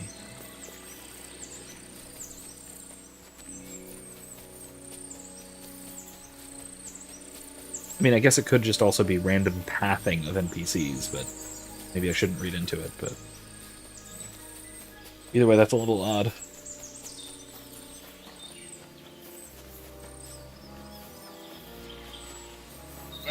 Yep, look at that. Get out before you come to a bad end. No. Listen. God be with you. God be with you, hermit. I don't have time for you. Go away. Folk in the village are saying you've made a miraculous recovery. And since then, you won't let anyone near you. What happened? Nothing happened. I just can't stand all these people coming here and disturbing me. Can't I have a moment's peace? Judging by what I've heard about you, you're a bit fishy, hermit. What do you mean? Well, there's a lot of talk about you in the village. They say you've made a pact with the devil, and are summoning demons from hell. Why can't you lead Old with, and I wives' know tales. you're not? What do I care about such nonsense? Well, Fair enough. but supposing it isn't nonsense. What is wrong with you, Henry? Of course it is.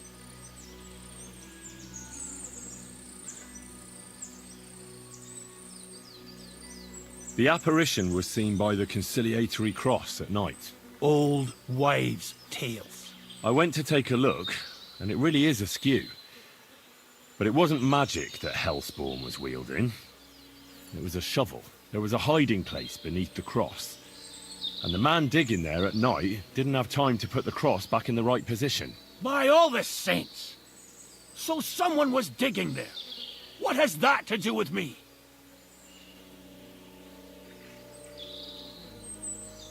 There was a brand new cloak of the Knights of the Cross in the hiding place.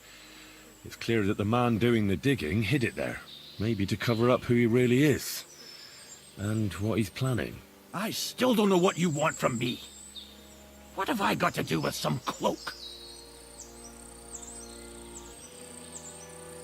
I found some pretty interesting documents of the Order. I don't know what you're talking about.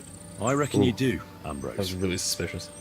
According to one of the documents, you were appointed Seneschal of the Knights of the Cross with the Red Star. Or are you going to tell me Yeah, it was this. some other Ambrose? What he's I'm not wearing. going to tell you anything. I don't know anything about any documents. A few nights ago, a herdsboy saw a black horseman ride into Apollonia.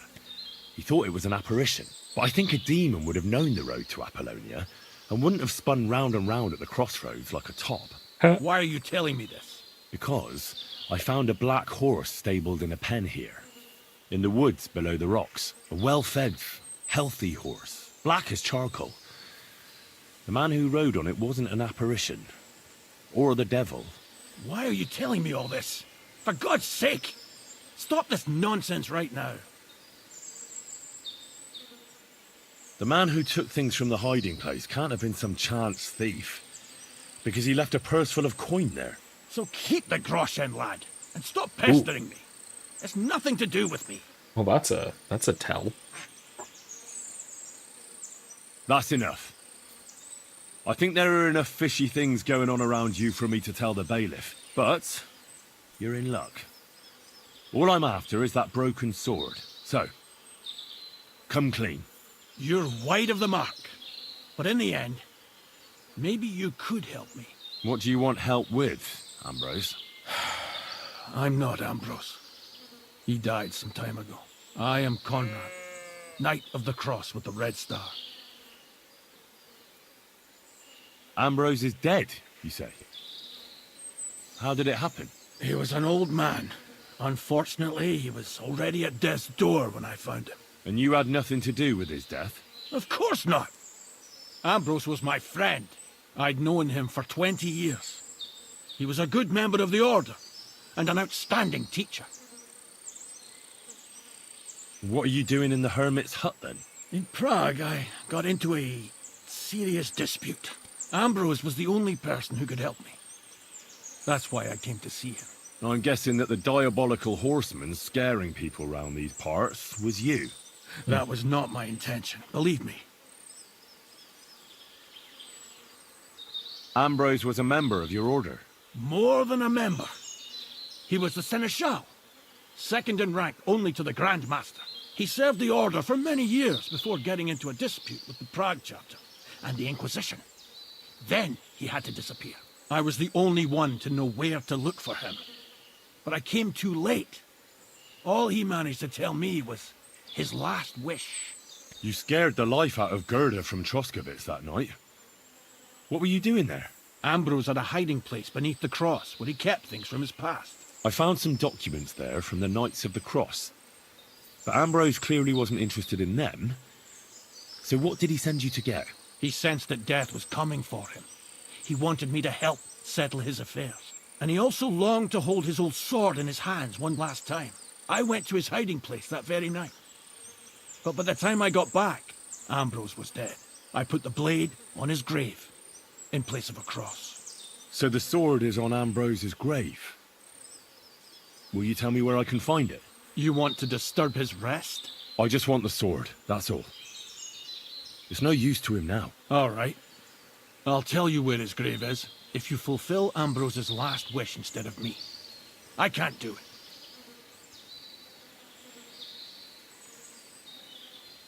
Imsip asks if I should simply go to confession or speak with a priest to double check if I incurred automatic excommunication. I would speak with the priest first, given the oddity of your situation.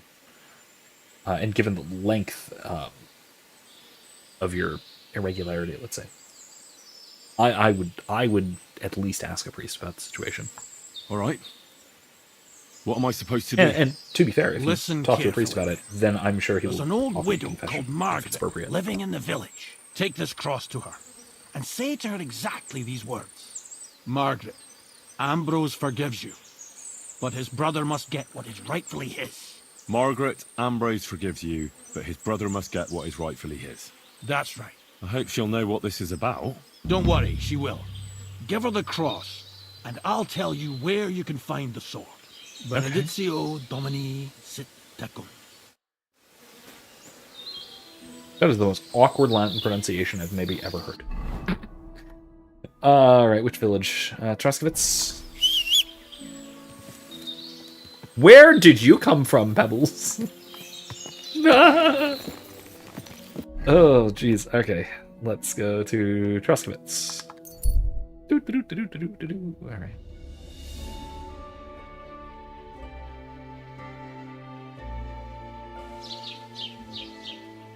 I would also say that even apart from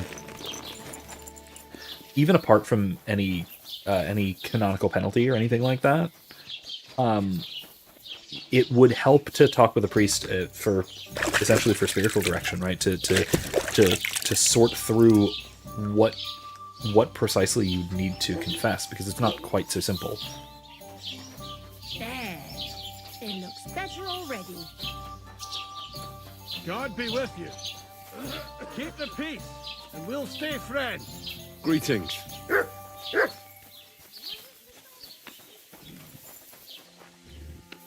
Hey, can I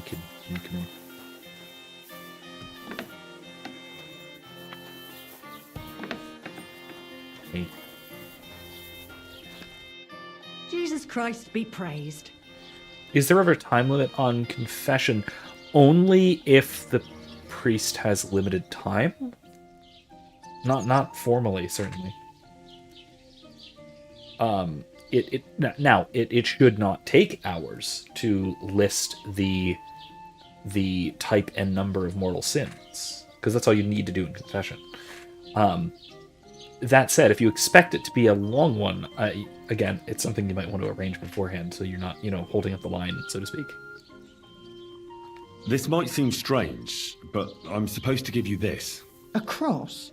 Mother of God, what is the meaning of this? Margaret, Ambrose forgives you, but his brother must get what he deserves. Ambrose? The hermit? It was his wish that I give you the cross and the message. He said you'd know what it's about. Oh my God! By all that's holy, it couldn't possibly be him. All those years, I'd lost hope. I never forgave myself. I committed a mortal sin. Well, I don't know what you did. But this is supposed to be your absolution. No, there's no absolution. Not yet. You said it yourself. Not until Ambrose's brother gets what he deserves. The bones. They still lie there outside the wall. Help me. His soul must find peace. I'm sorry, what? All right. I'll help you. But you'll have to tell me more. Thank you, lad, thank you. But not here. We must go to the graveyard. That's where my curse lies. Okay. Let's go then. There's no time to waste. Why not? Let's just go.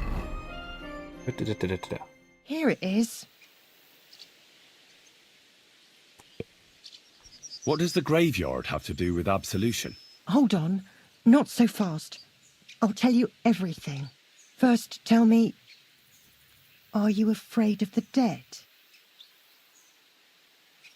It's the living I'm more afraid of than the dead. One should fear the dead. But in the end, it's probably a good thing that you have no fear. You see, one poor soul is waiting for redemption. For years and years. Ah, I get it now. Ambrose's brother has to get what he deserves. This is about the soul of Ambrose's brother. His name was Yun. He lies outside the graveyard wall, buried without rites. He's been there for 30 years. Why doesn't he have a proper grave? Because suicides can't enter the kingdom of heaven. They have to be buried outside the walls, like the unclean. The worst thing about it is that Yun didn't kill himself. He didn't deserve such a dishonourable burial, and it's my fault. I said nothing. What happened to him? The memories are painful. We were childhood friends, and Yun loved me. Only I chose his friend Vashek over him. He couldn't get over the rejection. So he lay in wait for Vashek one evening. And Vashek killed him? It was an accident.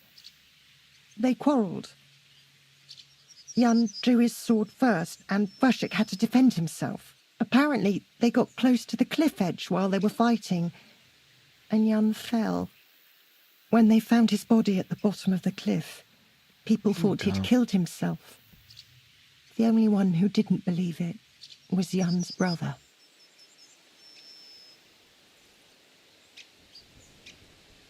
Simp asks, can suicide victims get into heaven? Heard the church is iffy about it now, since some people aren't in the right state of mind because of mental illness. Certainly if there is... Okay, so suicide is grave matter.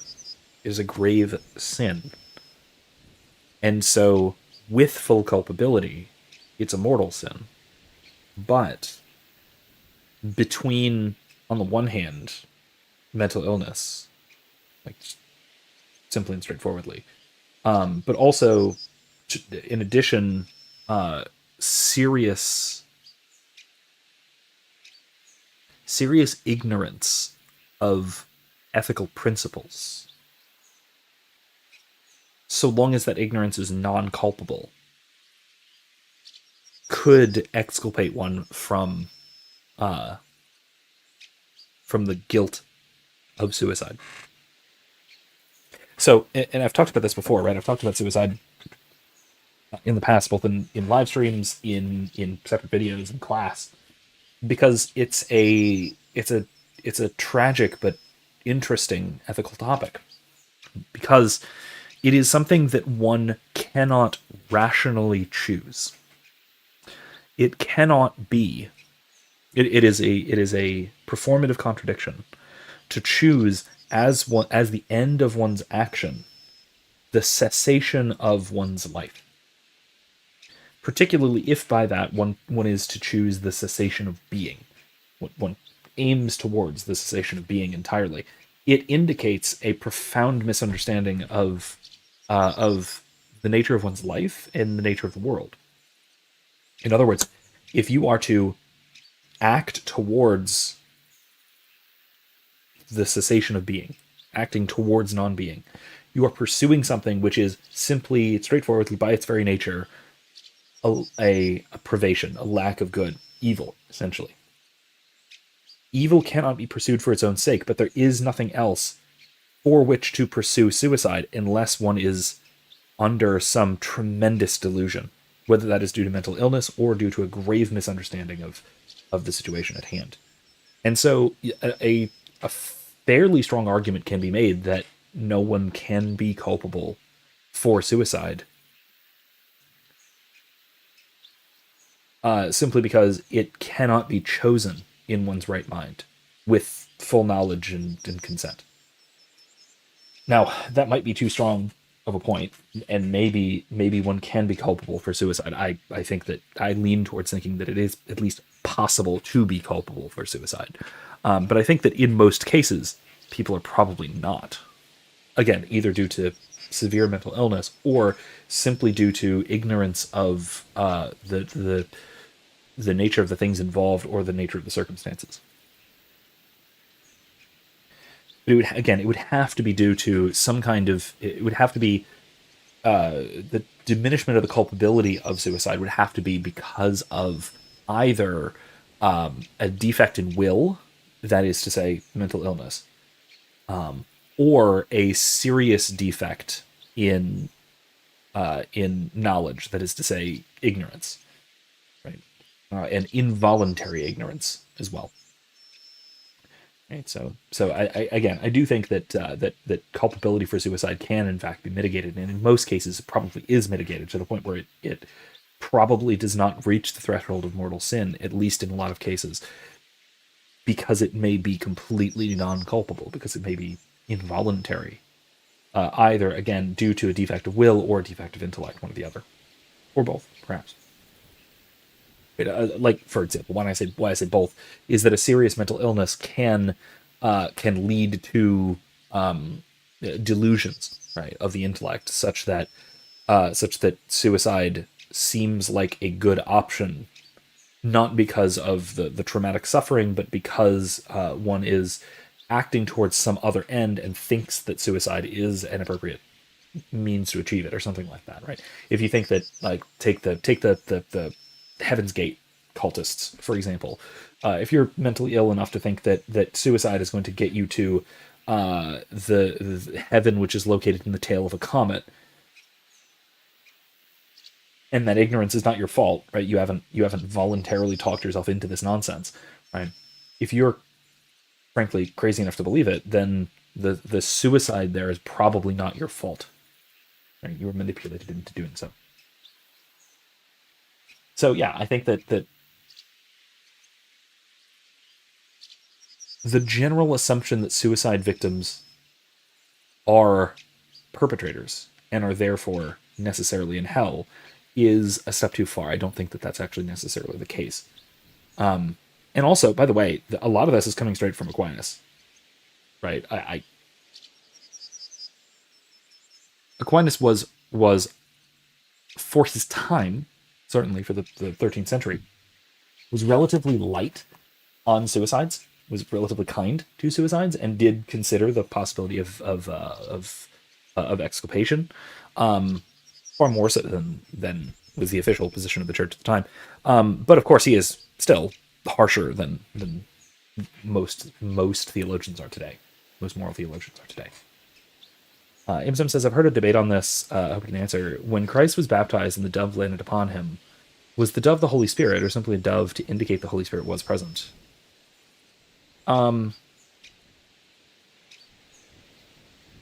question. I don't know that there's a difference.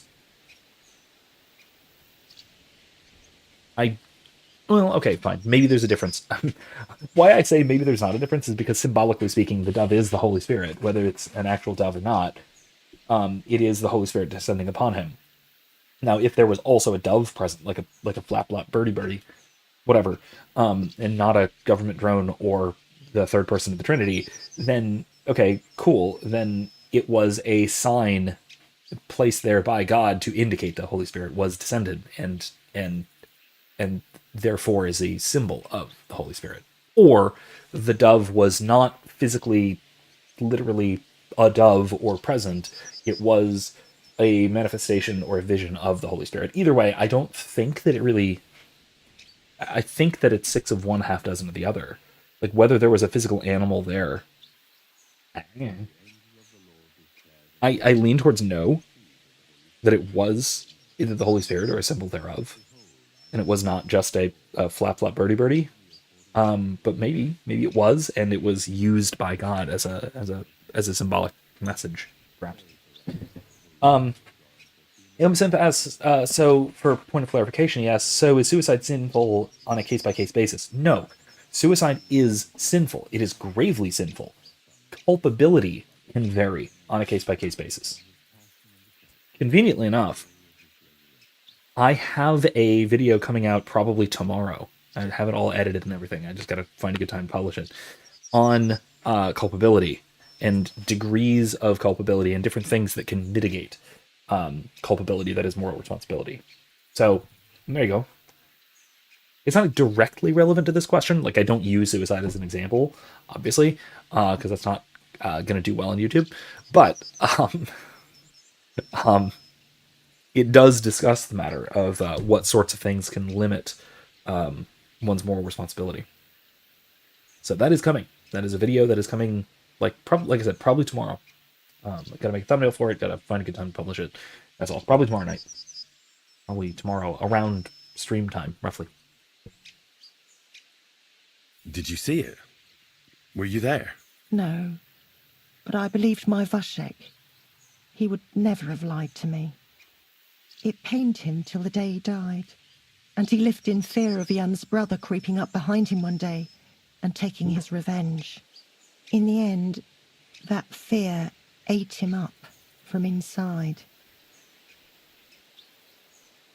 Ah, the conciliatory cross where they saw the apparition. That's to commemorate Jan. His brother Ambrose had it built there. And those diabolical apparitions. It's my fault for saying nothing. God is punishing me for my sins. Nonsense. Well, God wouldn't use a diabolical apparition to kind scare of, maybe. you, would he? And what's more, Ambrose forgave you, didn't he? Only on the condition that Jan's bones will be laid to rest in consecrated ground. Help me lay him to rest in a proper grave, please. But without telling the priest and gravedigger. Isn't that sacrilege? That's the only way we can put right a terrible mistake. Jan didn't kill himself.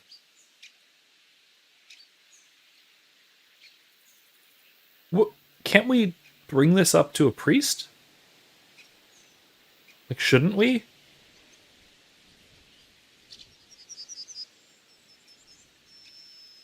Okay, so either option here is sacrilegious, unfortunately. I don't think there's a reasonably good way around this.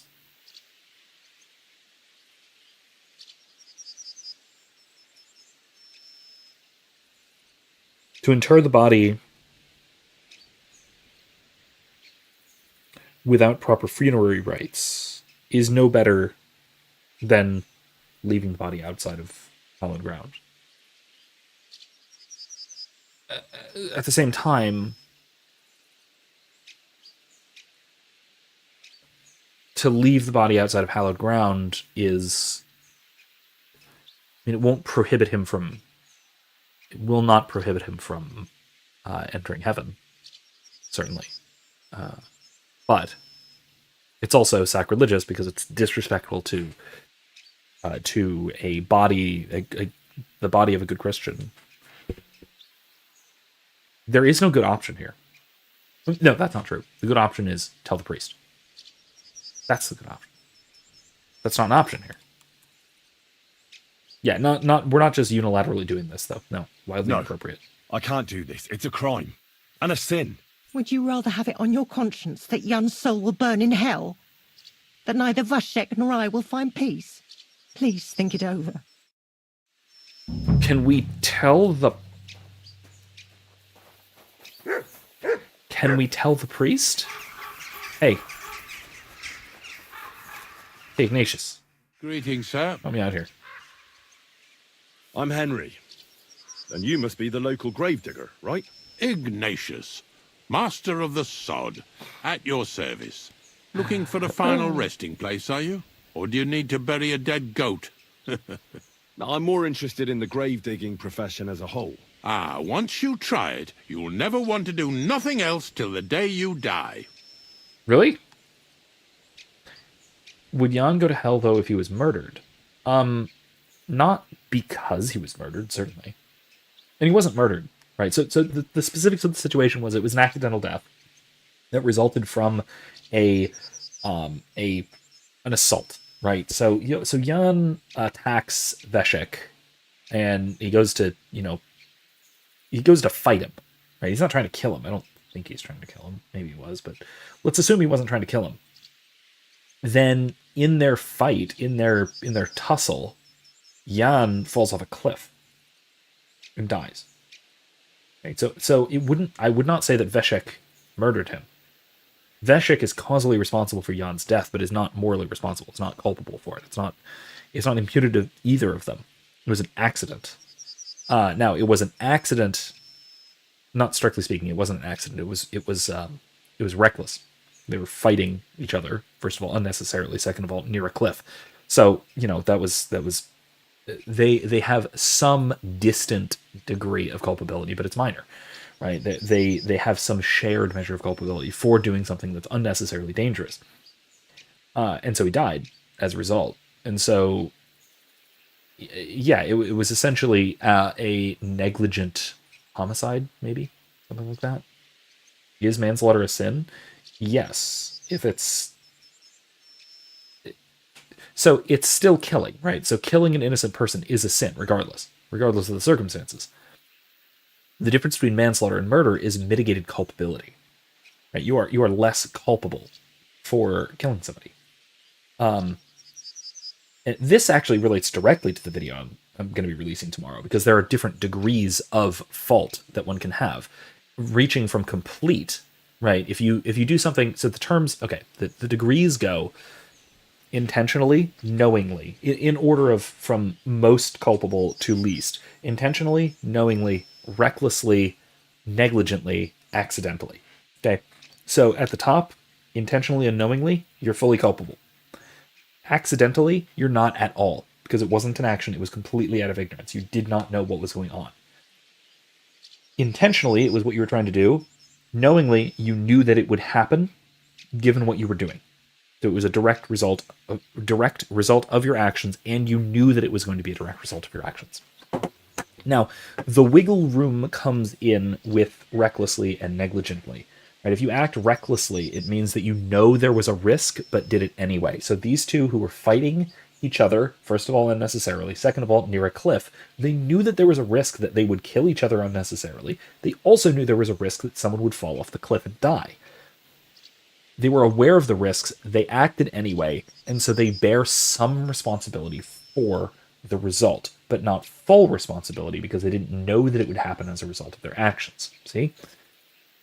Had it been negligent, would be like if they were fighting each other unnecessarily and there was a cliff there, but they didn't know there was a cliff, right? They weren't aware of the additional risk, but they could have been. They should have been aware that where they were fighting there was environmental hazards, and so they should have been aware of it and should have avoided it, but they didn't know any better, right? They could have been aware of their surroundings, but they ignored it, right? If it were an accident and no one would be culpable at all, that would be a case where they just simply did not know that there was a cliff there. They could not have known that there was a cliff there. Say they were just, riding. They were riding their horses, say, together, and they could not have seen where that cliff was. They didn't know where they were going, and they just kind of toppled off the cliff, right? In which case, yeah, completely by accident, and therefore not culpable at all. And so, Imsim, your example, if you're driving and accidentally crash into someone and they didn't survive, depends on what you mean by accidentally. And the law in the U.S. at least determines this by the distinction of at fault versus not. Right? If you're obeying the rules of the road, you are assumed to be, legally to be carrying out all due diligence in avoiding unnecessary danger, and so you're not considered negligent if you're obeying the rules of the road. Now that's not always ethically correct, but it's a decent rule of thumb. Decent enough rule of thumb. Right? Because you can absolutely drive negligently. You can absolutely, or even recklessly, or even like injure someone knowingly if you're still following the rules of the road, like legally speaking. But as a rule of thumb, it's decent. It does the job fine, well enough, I guess, most of the time, some of the time, whatever. The question then, of course, becomes like, if you accidentally, strictly speaking, you accidentally crash into somebody, you had no way of knowing that they were there, you had no way of avoiding the accident, etc. It was not your fault at all. You're not responsible for their death. Now you're causally responsible for their death, and so you might incur some form of a debt to them or their next of kin, and this is also very complicated. And I'll link a paper I've written on the subject, because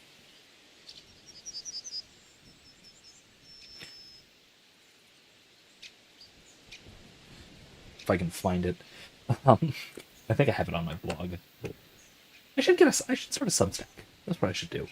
I have a lot of stuff written that I just kind of refer to here and there. Anyway, point being, that yeah, you're not responsible. You're not ethically responsible. You're not blameworthy. Now, if you were, say, drunk, or if you were not paying attention but you should have been, or you, say, you got into some kind of a weird trolley-esque problem where you had to choose between swerving to avoid on a say someone going the opposite direction swerved into oncoming traffic and was going to head-on collision with you. Your only way of avoiding this is to swerve off the side of the road into a pedestrian. Well, that is acting knowingly. You're hitting the pedestrian knowingly, but not intentionally, right? In which case you still could be not blameworthy for the pedestrian's death. You're still causally responsible for it, but given the circumstances, it's the only reasonable action that you could have carried out that would have, saved not only your life, but the life of the other driver who's about to crash into you head on, right? And so it could have been the more rational thing to do is to swerve off the road and hit a pedestrian, right? Even if you're doing so knowingly. You could be non-culpable for someone's death, even if you do so knowingly, in some really narrow circumstances. Not, however, if you do so intentionally. That's murder. The murder is not defined as unlawful or unjust killing, if we're really, really being precise. It is the direct intentional killing of a human being. Any human being, guilty or not. You can murder the guilty. But there you go. What's the story with the dead people? A story? They're dead. What more is there to tell? But you said there's been a lot of people dying around here recently. There always is, right? though. Well, it ain't usual for people to get offed by the cartload out here in the sticks, if you ask me. What do you reckon? I don't know. Hadn't really thought about it that way. That might be the reason, then, hey? What? Look, I'm not suggesting anything. I'm just saying there's a lot of people dying. If things keep up like this, I'll be out of work in no time. There'll be no one left to bury. I mean, I have been contributing to this a lot. Imson brings up, everyone wants the Latin Patriarch of Jerusalem, Cardinal Pizzaballa. That's literally his name, to be Pope. I've heard, actually, okay, aside from his hilarious name, I have heard good things about him. So, hey, maybe. Cool. How's life treating you, Ignatius? A lot better than it's treating my customers, I must say. Come to think of it, the Gallows only humor. thing that pisses me off is that once I kick the bucket, there won't be a single experienced gravedigger to put me to rest. Aye, the shoemaker's children go barefoot, as they say. All the young folks these days care about is making coin. Nobody's interested in the honest trade of grave-digging anymore. Huh. All right. God be with you. Well, he's not going to help me.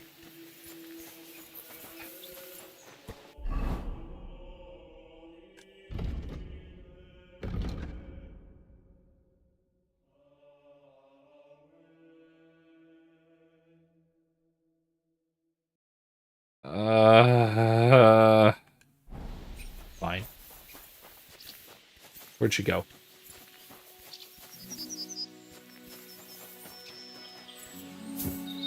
Yeah.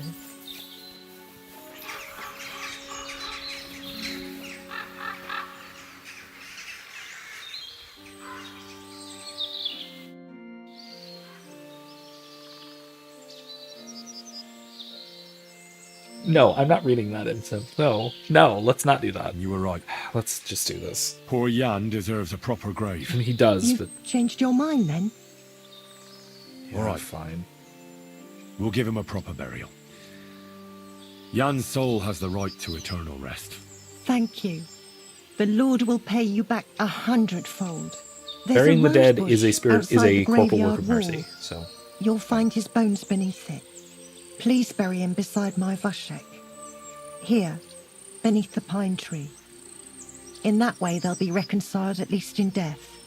Then place Ambrose's cross on his grave to bless their reconciliation. okay.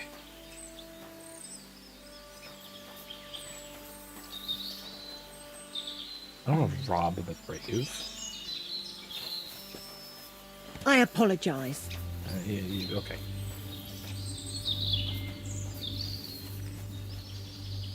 Hybride. Oh, hybride.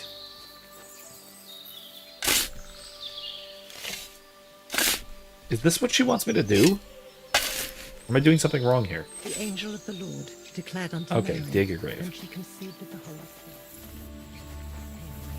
And Mary said, Behold, I am the handmaid of the Lord. Be it done unto me according to Okay, thy fine. I have to walk around. Whatever. word. And the word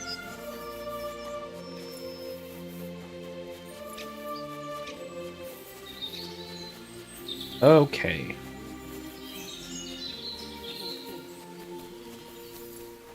Into the rose bush. It's not a rose bush. Why does it always say rob the grave? I'm not robbing it. Ugh, uncomfy. Why? Why do you make me do this? Old bones.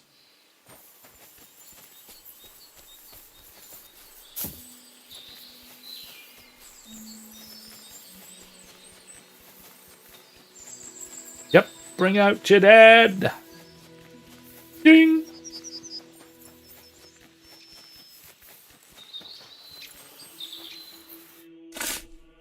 Okay. Look, if the gravedigger sees us doing this, Your journey fine. ends here, Jan. Fine. I don't know what you have on your conscience. But rest in peace. I don't know much about prayer in these situations, but Call the priest. Our Father, there are many sinners in this world, but in the end, we all face your judgment for what we should have done, but lacked the courage to do. So forgive me this little What I've sacrilege. done and what I've failed to do, maybe? You know better than anyone that it was the right thing to do. Thy will be done, on earth as it is in heaven, and deliver us from evil. Amen.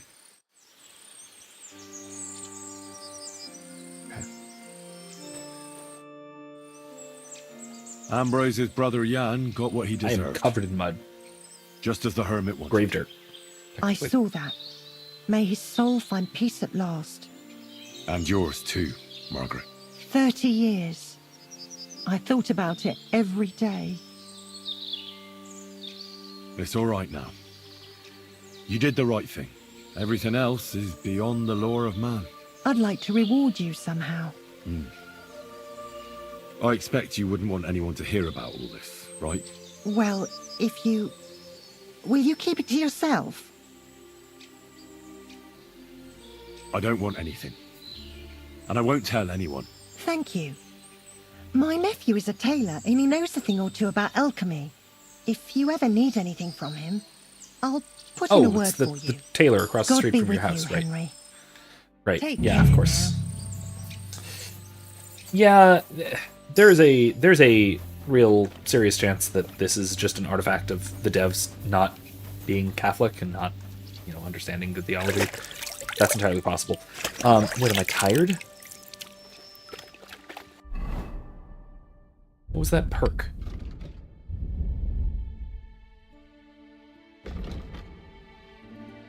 No? Okay. I don't know what that was. There was a little perk or ability that just showed up, and I don't know what it was. Okay, come here. Come on, Pebbles. Can I pet the doggo? Yeah, of course. Hold on, let me go pet the doggo for you. There he is. Aye, aye, you silly doggy. Yeah, you silly doggy. Alright.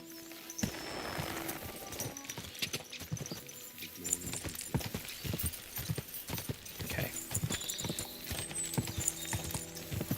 Let's head back to Apollonia. Back to the Hermitage.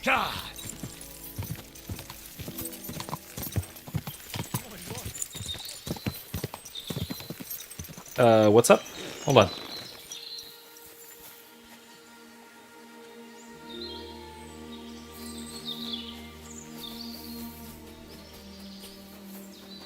Why is there a random horse?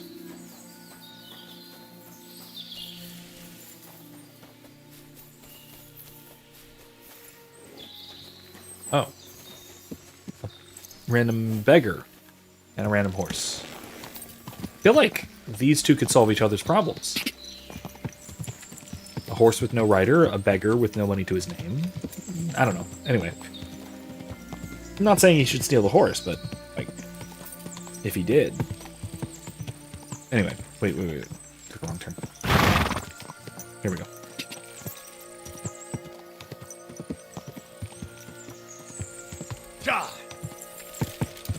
Anyway. So, yeah, I will say, there were a lot more taboos about burial in the Middle Ages than there are today.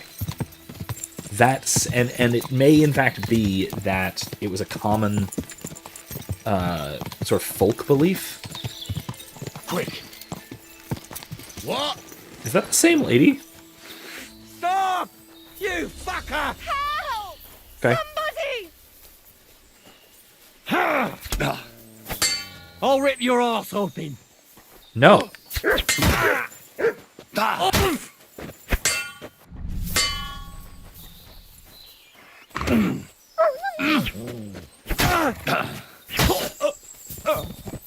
What do you want? You're deaf.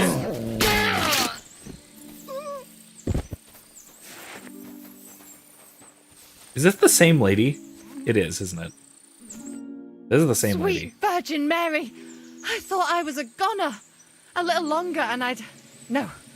Best not to think about it. Thank you. Thank you so You, ma'am, much. really need to Really, stop it was walking nothing. here. The main thing is you're safe. All thanks to you. Here, for you. Something to remember me by. And thank you again. Ma'am, the last time you were walking here, you were almost killed by wolves. Now it's bandits. How much is this falchion? That's valuable enough. I'll take it. Ooh, dang. Okay, all right. Okay. Nah. Last gauntlet's very nice. Brigandine legs, nice too. Cheese, no thanks. Crossbow, bolts, don't really need them. Skull cap, okay. Fine wine, yeah. With the talent, nah. Okay.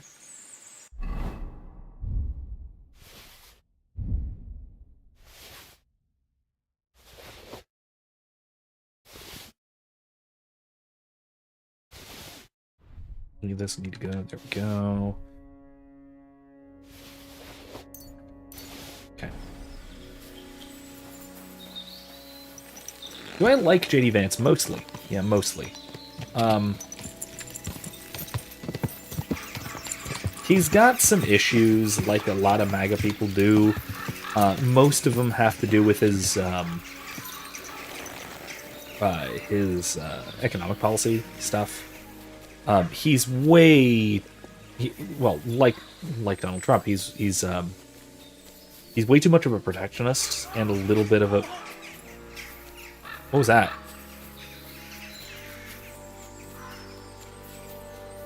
What was that? Did you hear that?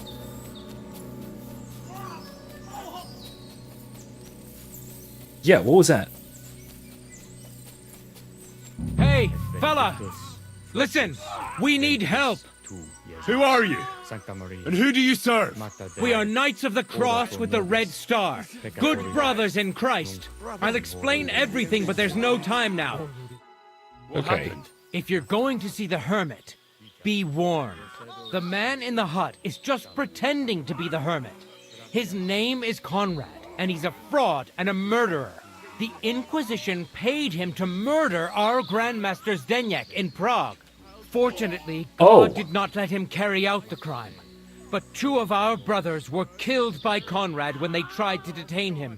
And I see a third one will soon join them. He was just about to flee from here as well. We took him by surprise, but he had time to grab that damned crossbow and shoot Klesgin. By the Virgin Mary, help us. We have to catch him.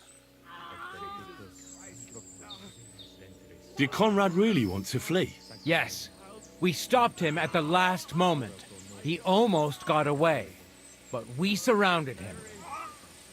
Why should I get mixed up in it? I'll pay you. We just need to distract Conrad's attention. That's all. Otherwise, we boy. won't have a chance against his crossbow in that gorge. That swine tried to deceive me. He mustn't get away. God, thank you. I mean, it did help him. Try to get close unseen and set fire to the haystack on the right-hand side of the yard. Then his crossbow will be useless. But do it quickly, before he gets away. Please. Ave Maria.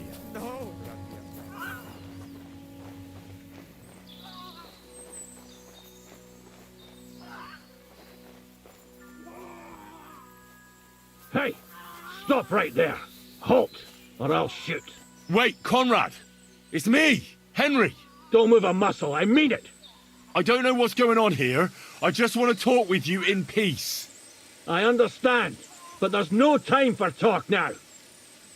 They sent me after you, but I'm not your enemy. I don't believe you. I don't believe anyone anymore. I don't want to kill you. Go away. I can help you. Let's talk. All right. But make it quick. And no sudden movements. Agnosco fortunam Carthaginus. What do you want? You wanted to run off and break our agreement. Well, I And mean, what is it you want he was to hear from me? attacked, so... Why do they want to kill you? Why? They want to silence me. I had proof of our Grandmaster Zdeněk's treachery. But they are blind. They refuse to believe me. What about the murders? Oh boy. Did you really kill 2 brothers of the Order? I had to defend myself. I'd be dead if I hadn't killed them. Where can I find Ambrose's broken sword? It's not far. At the edge of the meadow up there are 2 entangled birch trees. There's a grave beneath them, and the sword is on the grave. That's all I need to know. There's no time to go into it. Sorry, young man. You got mixed up in a game of high stakes, and there's no way back. Okay. In that case, we'll play that game out together. Just let them come. Thank you, friend. Benedictio Domini sit tecum. Nothing is how you think, Arnold! They deceived you!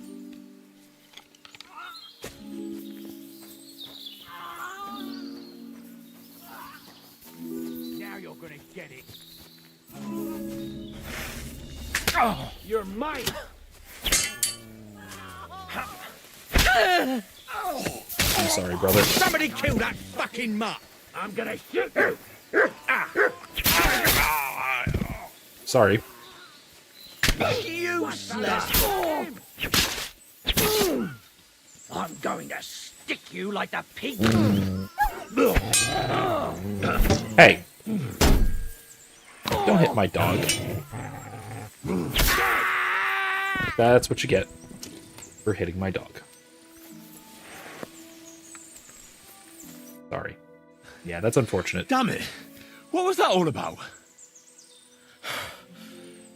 I think I owe you an explanation. Absolutely. Yeah, you're right. Let's hear it then. And what is it you want to hear from me? Why were they trying to kill you? We already went over I this. had proof that our Grand Master Zdenek had betrayed the Order and was conspiring with the Prague chapter. But it was turned against me. Damned Inquisition. First they chased out Ambrose, and now me. That's all I need to know. And that's an end to it.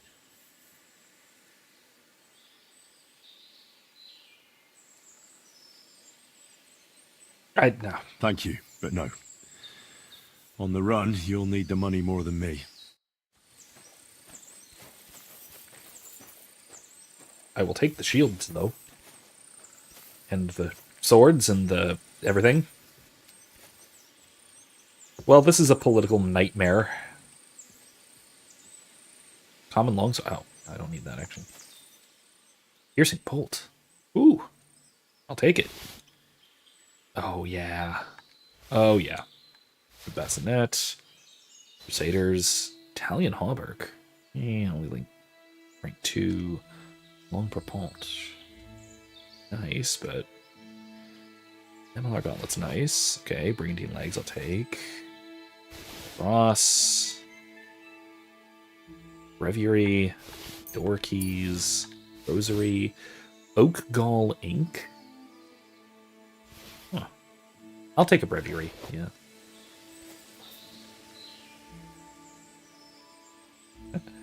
This game is not set in 12th century Constantinople, believe it or not. Male Ooh. Ooh, is that better than what I have? It's the same as what I have. It's prettier, though. I'll take that one instead. Crusaders thing. Saxon hauberk, no. Many gloves. Scapular. I'll take the walnuts. Breviary. Core quality mint. Rosary. Rosaries. Warhammer, nah. Not great. Another shield. Hinged mace. Yeah. Oh, if it were sent in 12th century Constantinople, it would be a delight. Okay, I mean, just go play Assassin's Creed.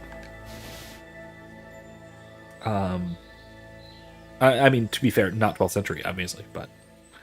Okay, never mind. No, you're right. It's far too late, period-wise, to be that fun. I don't actually need those. Cobbler's kits. Oh, okay. What about the other dying guy out here? I assume he didn't make it either. Military sword. Take another hood. Take another Knights of the Cross thingy. Waffenfrock.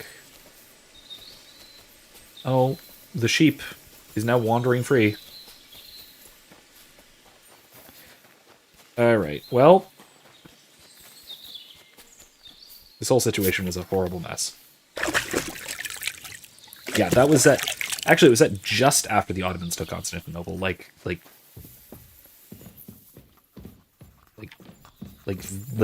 within a year or two or something, very briefly, after the Ottomans took Constantinople, if I remember correctly. It's been a while, though. It was Assassin's Creed Revelations, right? Was that one? It was one of my favorites. I actually really like that game. I like Brotherhood better, just because Rome. Not just because Rome, but partially because Rome. Partially because it introduced a lot of really fun mechanics, and I really like Ezio in that game. Where's the hermit's grave? It ought to be somewhere around here. 2 tangled linden... Did you say linden trees? Or...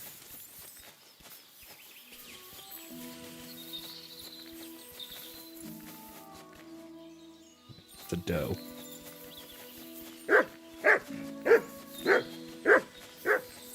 Oh, hunting spot.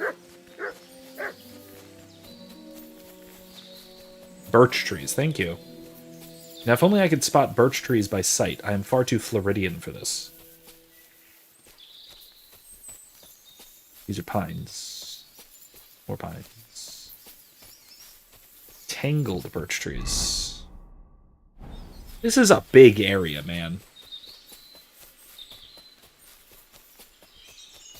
It's these, right? Looks like these. A little thicket under this? Yeah, here it is.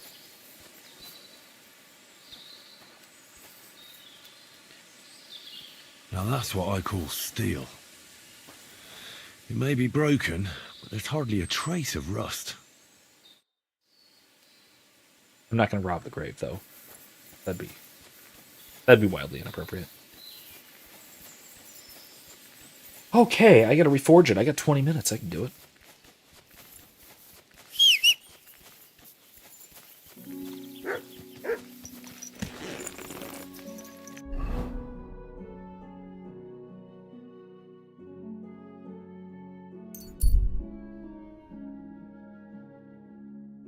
Sun's getting real low. Actually, not really. It's like 2 o'clock. But whatever. Is that a cat? A random little cat. Anyway. Okay, so Imsip asked a little bit ago, what would your ideal administration look like? I mean, do you mean ideologically, like specifics? Or do you mean ideologically, or do you mean specifics? Because if you mean like ideologically, I'm an anarcho-capitalist, and I think my ideal administration would be whatever it takes to dissolve as much of the government as possible before I get assassinated. That's that. There you go. I'm gonna go back to Troskowitz real quick because I need to wash clothes, mostly the ones I'm not wearing. So if that's what you mean, then great, cool. Specific individuals, frankly, it would be mostly non-politicians. I can point you to some people I would absolutely appoint to various positions. I'm kind of a monarchist. I'm an anarcho-monarchist, that's the thing.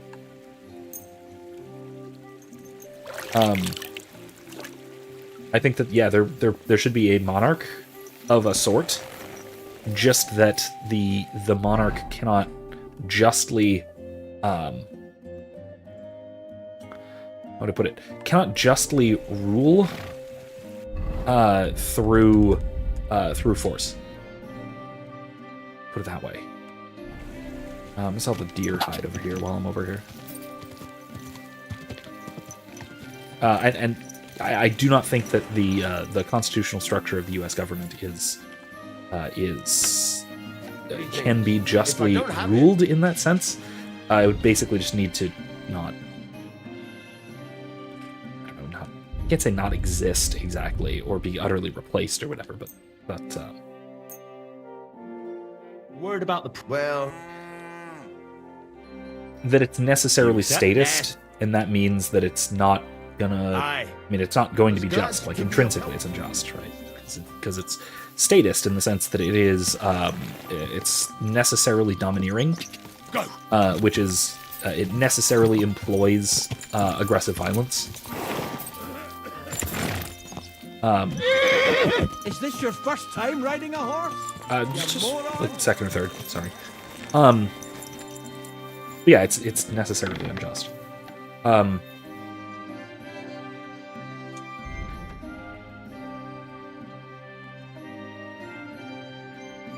Oh, I have the nicer Knights of the Cross hood. I have the nicer Waffenfrock, too. I don't actually need the other one. I'll just keep them. I'll put them in my chest and put them away then. But good. Silver Cross with insignia. Just generic insignia, not... Ooh, better charisma than... Nah. Rosaries? Sure. Jasper beads, silver chalice, tin pitcher. I'd like to discuss. Excellent. All of your money.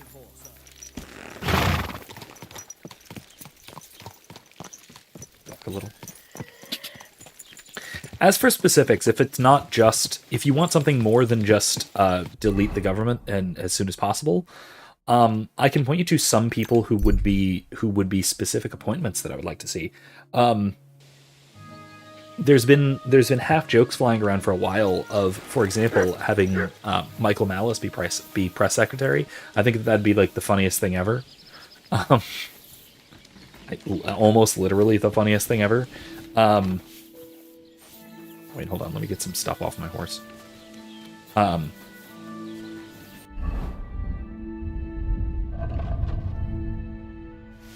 Wait, not the Basilar. Darn it. Darn it. Why did I just... Okay.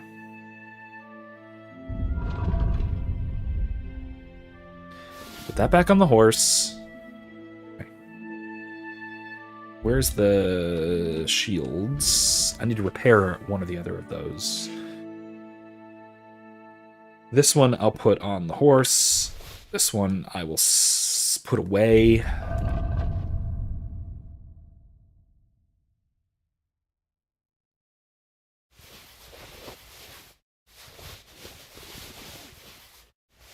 Darn it. I should have sold those down in Troskowitz, but whatever.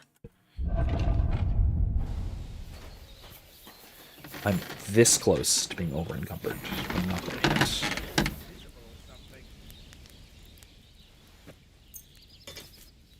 Excellent. You made a fine purchase, good sir. Okay. What can I sell?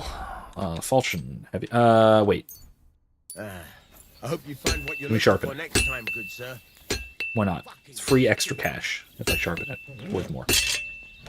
But like, yeah, Michael Malice's press secretary would be the funniest thing ever. It'd be delightful. I would absolutely put Andrew Napolitano on the Supreme Court. He's phenomenal. He's brilliant. He's a natural law theorist, basically. He's been a judge for a good long time, so he's eminently qualified. Let's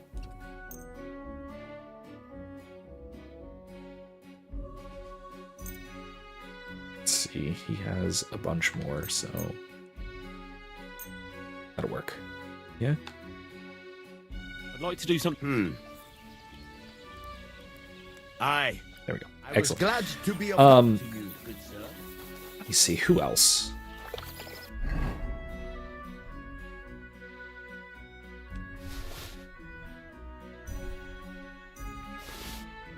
Honestly, not sure. I don't know. Like I said, I don't know. Oh, not those. Darn it. I don't know enough people in positions to do well. Really, because I don't know politicians who I can even remotely trust with, like, you know, anything.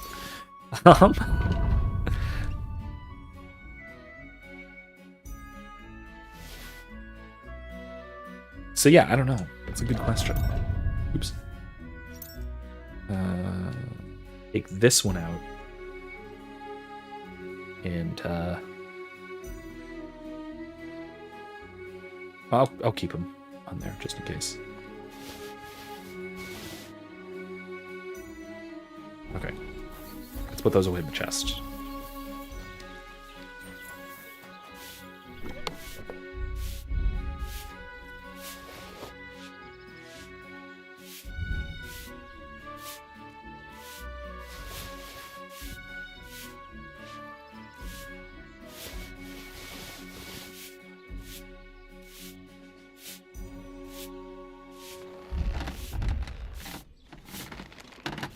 Okay, that away. I can sell those, put that away. Keep this, put that away. Put one of I can sell one of the breviaries.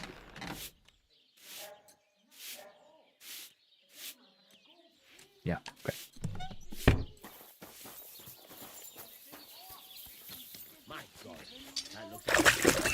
Anyway, yeah, it's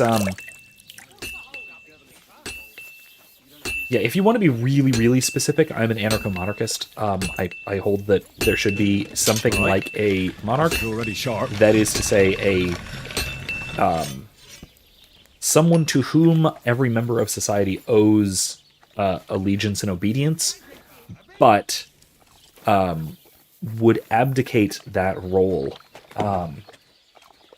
if he, or potentially she, I suppose, were to enforce those rulings through aggressive means. So if they were to become a state, in other words, or the leader of a state, they would immediately lose that moral authority. I have an article I'll share.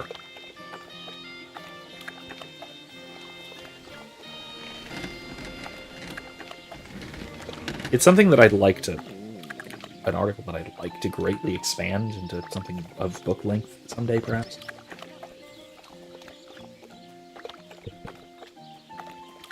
Okay, Tim Sim says, I told my significant other I want a pope who can bring the Orthodox back into the fold. She says she cares more about the pope protecting and strengthening the Latin Mass.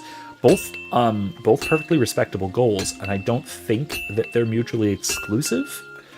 But if I had to pick one, I'd probably go with yours, frankly. Church unity is probably more important than any particular liturgical rite. Probably. Hang on. I'm gonna have a bite to eat. I'm gonna sleep for the night, so that'll save. And then I'm gonna call it. Because I want to start this quest next week. Oh no, there's no food! Well, I guess I'll eat some walnuts or whatever.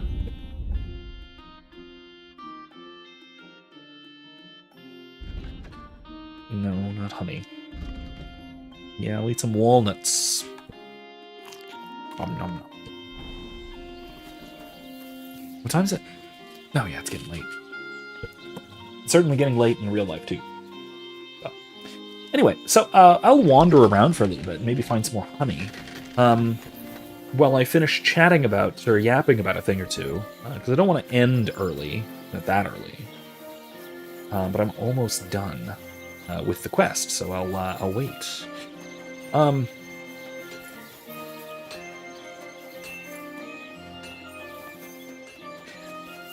So, she says that Francis hampered the use of the Latin Mass by trying to reverse Benedict XVI's permission for all priests to say the Latin Mass without diocesan permission. That is true. It was a Fiducia Supplicans, I think it was, that did this, that made that change. Which was not a good change, frankly. I do think that that Benedict was liturgically more solid. You're always welcome here, noble sir. Well, you want to know that? The what was it? The book? Not the book. The papal, not bull. Motu proprio, I think it was. By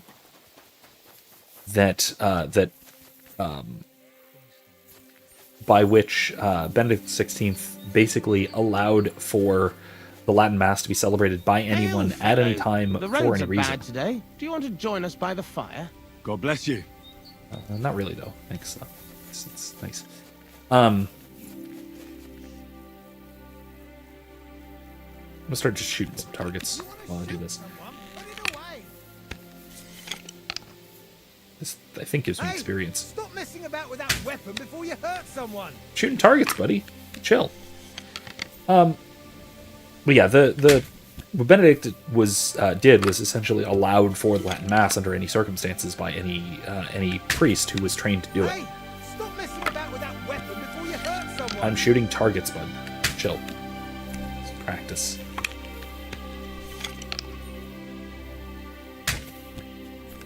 But yeah. In any case, like I was saying, there is one thing, like I said, I kind of wanted to yap about a little bit, which goes back to the whole the Dave Smith, Douglas Murray thing, which is that's a whole mess of its own. But so one thing that it's got me thinking about is the particular expertise of journalists like Douglas Murray. So it's important to remember that Douglas Murray is his expertise is journalism. He is a journalist. That is his only credential, right? He has no academic training to speak of. He has a bachelor's degree in English. And so his only expertise is in journalism, right? Is in his experience as a journalist, which is to say nothing really. The problem, of course, being that journalists take said experience to be a kind of relevant expertise in everything, right? Journalists are roughly, I would say, the equivalent to the poets that Plato warns against, who saw themselves as the sort of universal experts in all things. Whereas they have a great deal of recall knowledge and experience about many different things, but have no wisdom about anything in particular, nor about everything in general. They don't have a profound understanding of really anything. And that's a big issue, right? It leads them to have this profound hubris while also having a lack of understanding, which you can see in the likes of Douglas Murray, of course.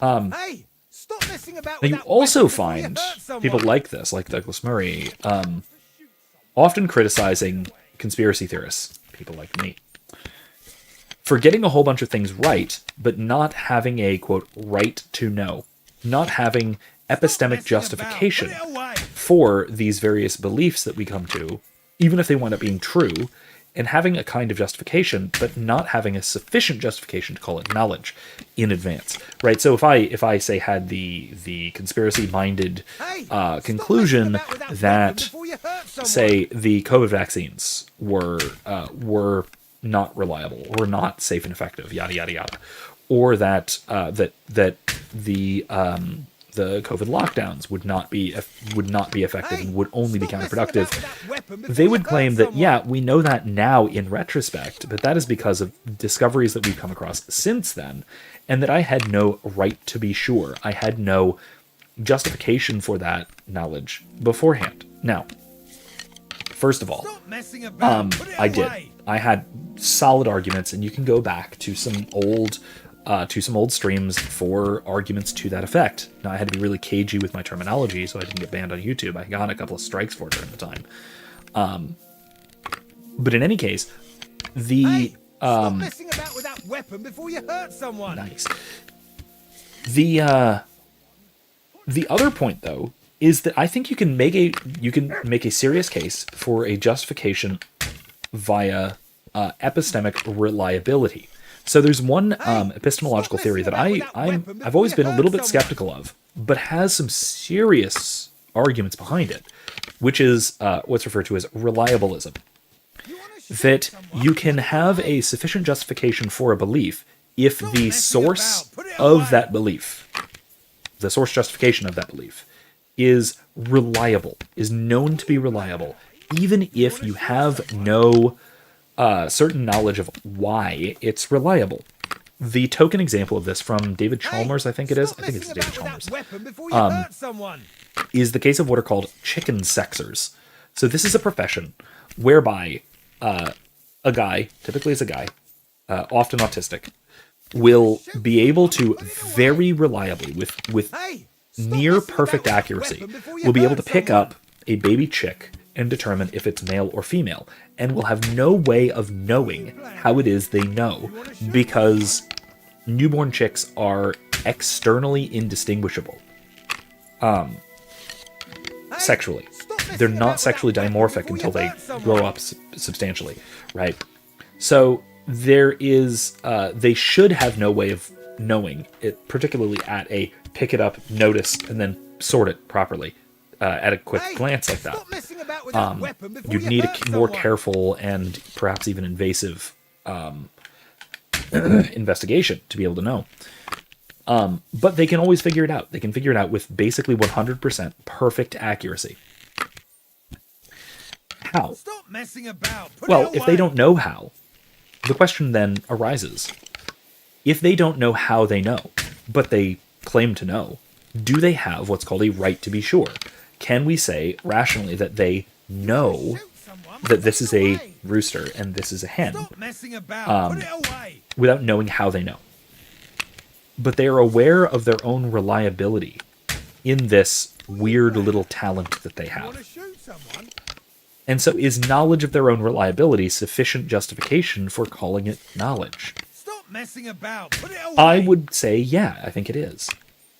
And so I would also say that people who intuitively get the truth right, even though these truth claims are called conspiracy theories at the time, I would say that if they have a good track record, if they have sufficient reliability, then yeah, I would say that they have a justification for believing that that is riddled. Good Lord. They have a justification for believing that this conspiracy theory, whatever it is in fact correct. Simply on the basis of reliability, that they've gotten these things right so many times, and it seems intuitively obvious that in this case it is such and such for similar or the same reasons, even if they can't articulate a thorough epistemic justification for the claim.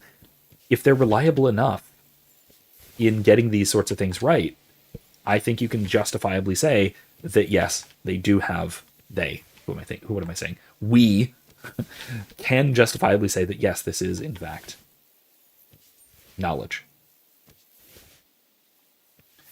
If you could put up your epistemic track record as evidence for a claim, I think that is perfectly justified. And I think that even if you don't have relevant expertise, even if you don't have a thoroughgoing epistemic justification that would satisfy a non-reliabilist epistemologist, I think reliabilism is a solid mode or method of epistemic justification. That's somewhat controversial, especially because it justifies conspiracy theorists. But hell, I'm a little bit of a conspiracy theorist sometimes, so. Or at least I will put some reasonable stock in reliable, quote, conspiracy theorists. That is, people who are accused of conspiracy theorizing, but who turn out to be right extremely often. And I'm not talking about the likes of Alex Jones. Yeah, I know there's the joke about the whole Alex Jones is right jar, but that's because he claims so many wild and outlandish things that, yeah, he has to be right sometimes. Just due to, well, if I shoot enough bolts at the target, I'll hit the bullseye a few times, right?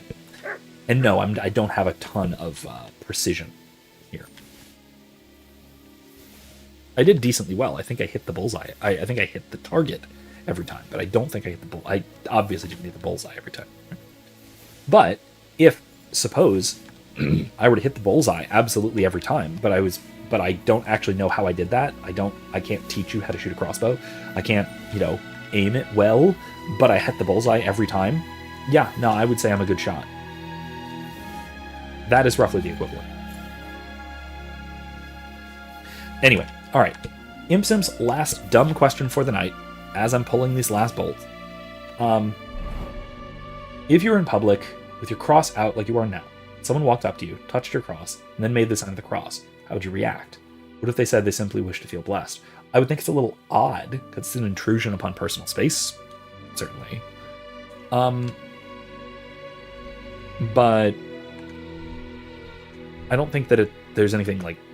I wouldn't think there's anything wrong with it. I would probably think that the person is a little bit odd, perhaps, because that is a socially speaking very strange and perhaps intrusive thing to do. But say if someone asked, I would have no problem with it. What are friends for if not to help each other? Let's put it that way. It's a deal.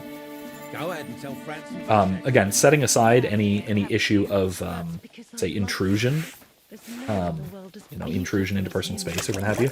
Yeah, I think that would be. I think that would be. I would carry along with them. Now that being said, I always have this crucifix on, and I almost always have it within one layer when I walk into of my outer garments. Nobody's Right? ever looked at me like that before. I sometimes have it under a jacket, You feel like he's or looking at you, in but rare circumstances, if I'm wearing a bow tie, I'll have it under my shirt. plaster. But most of the time, I just have it out like this, and I've literally never had that happen. I have had people notice it and cross themselves, or notice it and say God bless you, or things like that. But no, I've never had anyone just kind of go up and boop it. So, I mean, I wouldn't object, really. It would be odd, but I don't think I would object.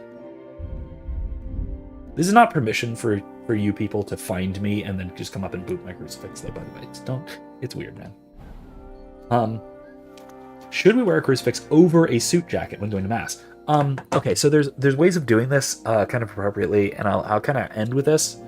I suppose, because you can do that sort of thing, but you don't usually need to wear one over a suit jacket, right? You can. So if you're wearing a suit jacket, if suppose that this shirt is collared and I have a tie, right? If I'm wearing a tie, you can wear a crucifix over the tie under the jacket, because the jacket is going to go over anyway, and it's going to fasten. The buttons will start. Usually, if it's like a 3-button suit, it'll start at around here. In which case, probably your crucifix is going to be, first of all, usually it'll be a little shorter. So it'll be like this. But even if it's like this, it'll be partially underneath it, which is fine. But a suit jacket will not come up higher than, say, here, right? In fact, I have another crucifix. I have a gold crucifix that I'll wear with more formal wear, because this is a relatively rustic Benedictine cross. It's big, it's wooden, it is, if you look, chipped slightly over here. A little bit down this. It's chipped, if you can see that from one of my children eating it. I think it was Michael, if I remember correctly. Yeah, it's got kind of a chunk taken out of it, but no, it's pretty rustic. So if I'm wearing a suit, or even really if I'm wearing it over a collared shirt with a tie or a bow tie, sometimes I'll wear this. But more likely, if I'm wearing a suit or a collared shirt with a bow tie or something formal, this will be underneath. Or I'll have my gold crucifix, it's my confirmation cross actually, that I'll wear over the top of it and have it, if I'm wearing a tie, which is very rare, I don't usually wear a tie, but if I do, it'll rest over the tie. It'll be in the collar above the tie, and it'll rest like this on top of it, which is a pretty typical, classy and respectful way of wearing a crucifix over a suit and tie. Now, if you're wearing a bow tie, it looks a little bit odd because your bow tie is up here and the crucifix is beneath it, but it still works. And typically, like I said, if I'm wearing a bow tie, it might depend on the shirt, but I'll typically wear this underneath, or I'll have the golden one, which I have. It's a gold chain with a smaller golden crucifix that rests right about here. I'll have that sort of dangling beneath the bow tie, or I will sometimes just wear this one, but it depends on the shirt. Like honestly, it depends on shirt material. If I'm wearing a shirt that is more workmanly, I guess you'd say, that isn't a pressed dress shirt, but I still have a bow tie. Typically, if it's like a cotton bow tie rather than a silk bow tie. In other words, if I'm dressing down very slightly but still formal, a lot of times I'll wear this one because it's rustic, but it's still jewelry. So there you go. That said, I also, partially because I live in Florida, partially just for an odd reason, I don't typically wear a tie or a bow tie to mass. Usually I'll just wear a collared shirt. Not often a Hawaiian shirt like this, but often just collared shirt, long or short sleeves, and my crucifix like this, with either slacks or dark jeans. Again, because partially Florida is wearing a 3-piece suit or even a 2-piece suit 9 months out of the year is a death sentence. So there's that. But more realistically, the other reason for it is it's awkward to me. It feels awkward to me because I associate formal wear, like a jacket and bow tie, I tend to associate with placing myself in a position of authority as a professor, which I don't feel comfortable doing in Mass. It's a personal thing, and it's a personal devotional thing.